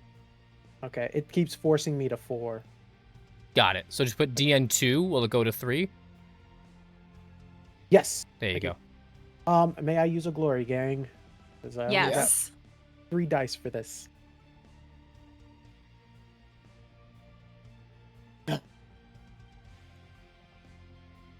Roll complication. Warp And we got interference. warp The interference. Chaos no. Gods are watching. For a moment, you feel the eyes of one of the ruinous powers on you. They frighten you. Learn one of your secrets or cause a supernatural mishap. So as you tell Marcus to ram the basilisk, he whips the Torox around, aiming for the basilisk. But all of a sudden, you don't know if it was there or if it appeared out of nowhere. He hits a piece of rubble, causing the Torox to come to a hard, lurching stop.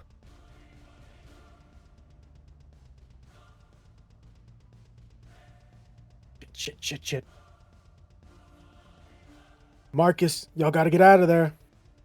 And that... Can I shoot? You with a higher can. DN? You can. Okay. It will be a DN6. That's fine.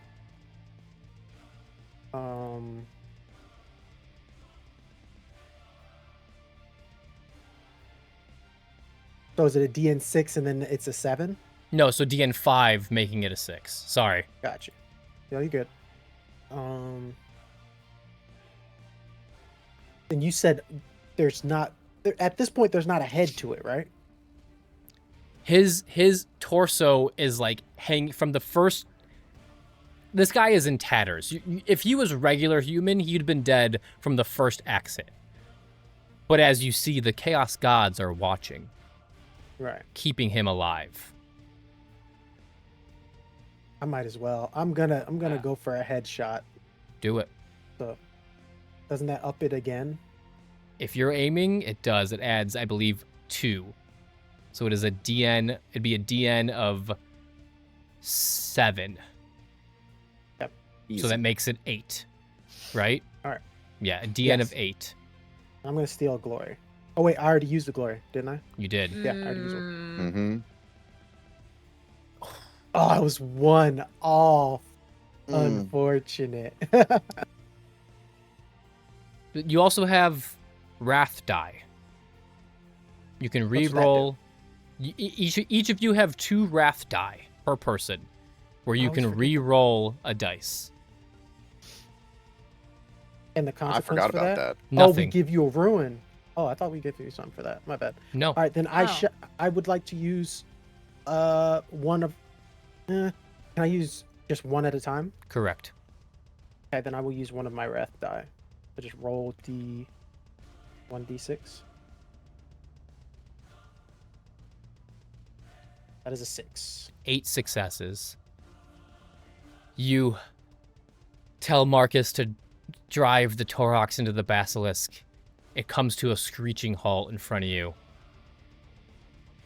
You flip your lasgun onto one of the banisters in this tower. You put your eye into the monocular scope, aiming at this human, or what once was human. You see Arthur just pistol in its torso, pulling the trigger nonstop, causing shuriken after shuriken to rip its torso apart. Go ahead. We'll have to do some... Oh yeah, to let me roll damage. Yeah, let's just do... Let's see, that... There we go. So it's not a crit, because I just rolled for you, but let's roll damage. That's fine. 9. You double the bonus ED you receive for the dead shot. I called aim shot. Got it. Whatever that does. So you have 1 shift. Or do you have a shift? I You would do not have not. a shift. Got it. 9 damage. Your lasgun tears through this forehead of Arkan Voss. Scorched right in the center. You see his eyes kind of glaze over a little bit as Oh, is that me? Nope, that's- No. that's Okay. Chris. That I was like, is that a me thing? No. Oh no! Oh no! And it's The stream dropped. Oh, it's back. Oh, are we back? up. I think we should be good. I refreshed. Oh. Once. Okay. We're good. We're good. Did We're the good. stream crash? Sorry, a little Yeah. 10 p.m. Okay. blip. We see We're good. as the lasgun rips through his forehead, the force of it. His torso peels off the side of the basilisk. And every single gear inside the basilisk stops moving.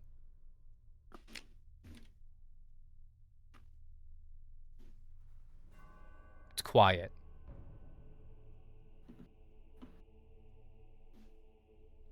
You hear a Voxcaster go off. Arkan? Can somebody get me Arkan, please? You spoiled little rats. Will somebody answer the damn Vox? It's a voice Can Arthur you have, answer the Vox? It's a voice you haven't heard before. If you would like to, Arthur, go ahead. Hello? Who's there? Who's this? I haven't heard your voice before. Right, little confused right now. Took a couple heavy bolter rounds to the face just a second ago. So, who are you? I'll start with that.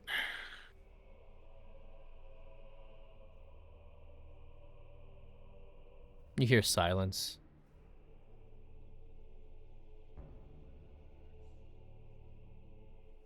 Who I am is not important.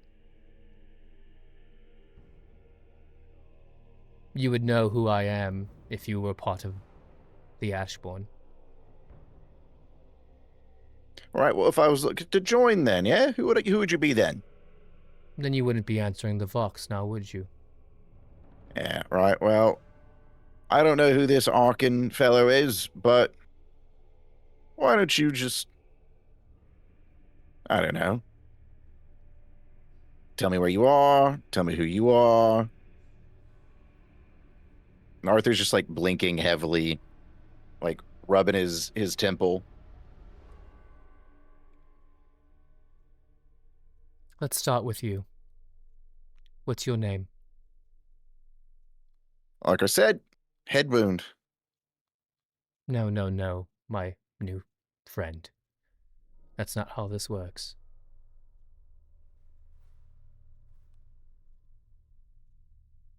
All right, how's it work then? Yeah? Tell me your name.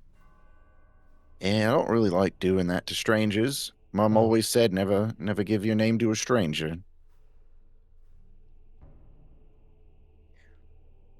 My name is Eamon. Eamon Vol. And you would know this was the... The leader of the Ashbourne. Mm-hmm. He sounds normal. For now. I gave you my name. What's yours? Right, that seems only fair. Yeah. Arthur Dangerfield. Well, Mr. Dangerfield, you're not one of the ironclad. Obviously not. You took a heavy bolter round to the face, you just said. And I take it that since you're talking to me, Arkan is dead. Well, what's left of him Right, again, is I dead. don't know who Arkan is. Arkan was recently entombed inside a basilisk. Well, I think I might have just disentombed him then. Like I said, he's dead. No worry. I'll just create another one. Who are you and what do you want? It seems the Vox is giving us some static issue or some issues. The comms connectivity. We're experiencing lag of the severest variety. Apologies. Well, then let's make this easy. We'll save this conversation for another time. Goodbye, Arthur. I hope to see you soon. And that's where we'll end I'm sure you will. this session of Ashes of the Lost. Oh, So, boy. sorry it got a little spicy there at the end with the connection, and also getting wounded. Welcome to getting wounded in Wrath and Glory. It is Yeah. not Yay. nice.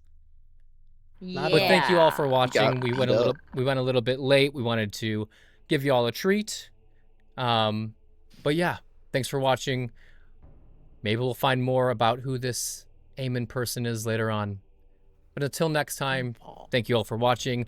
Armored Hearts this Tuesday, 6 p.m. Pacific, 9 p.m. Eastern. Catch it. It's really good. You won't want to miss it. It's a grand old time. But I think we'll leave it here before we get another blip in our bit rate. But till next time, good night, friends. Take care. Bye.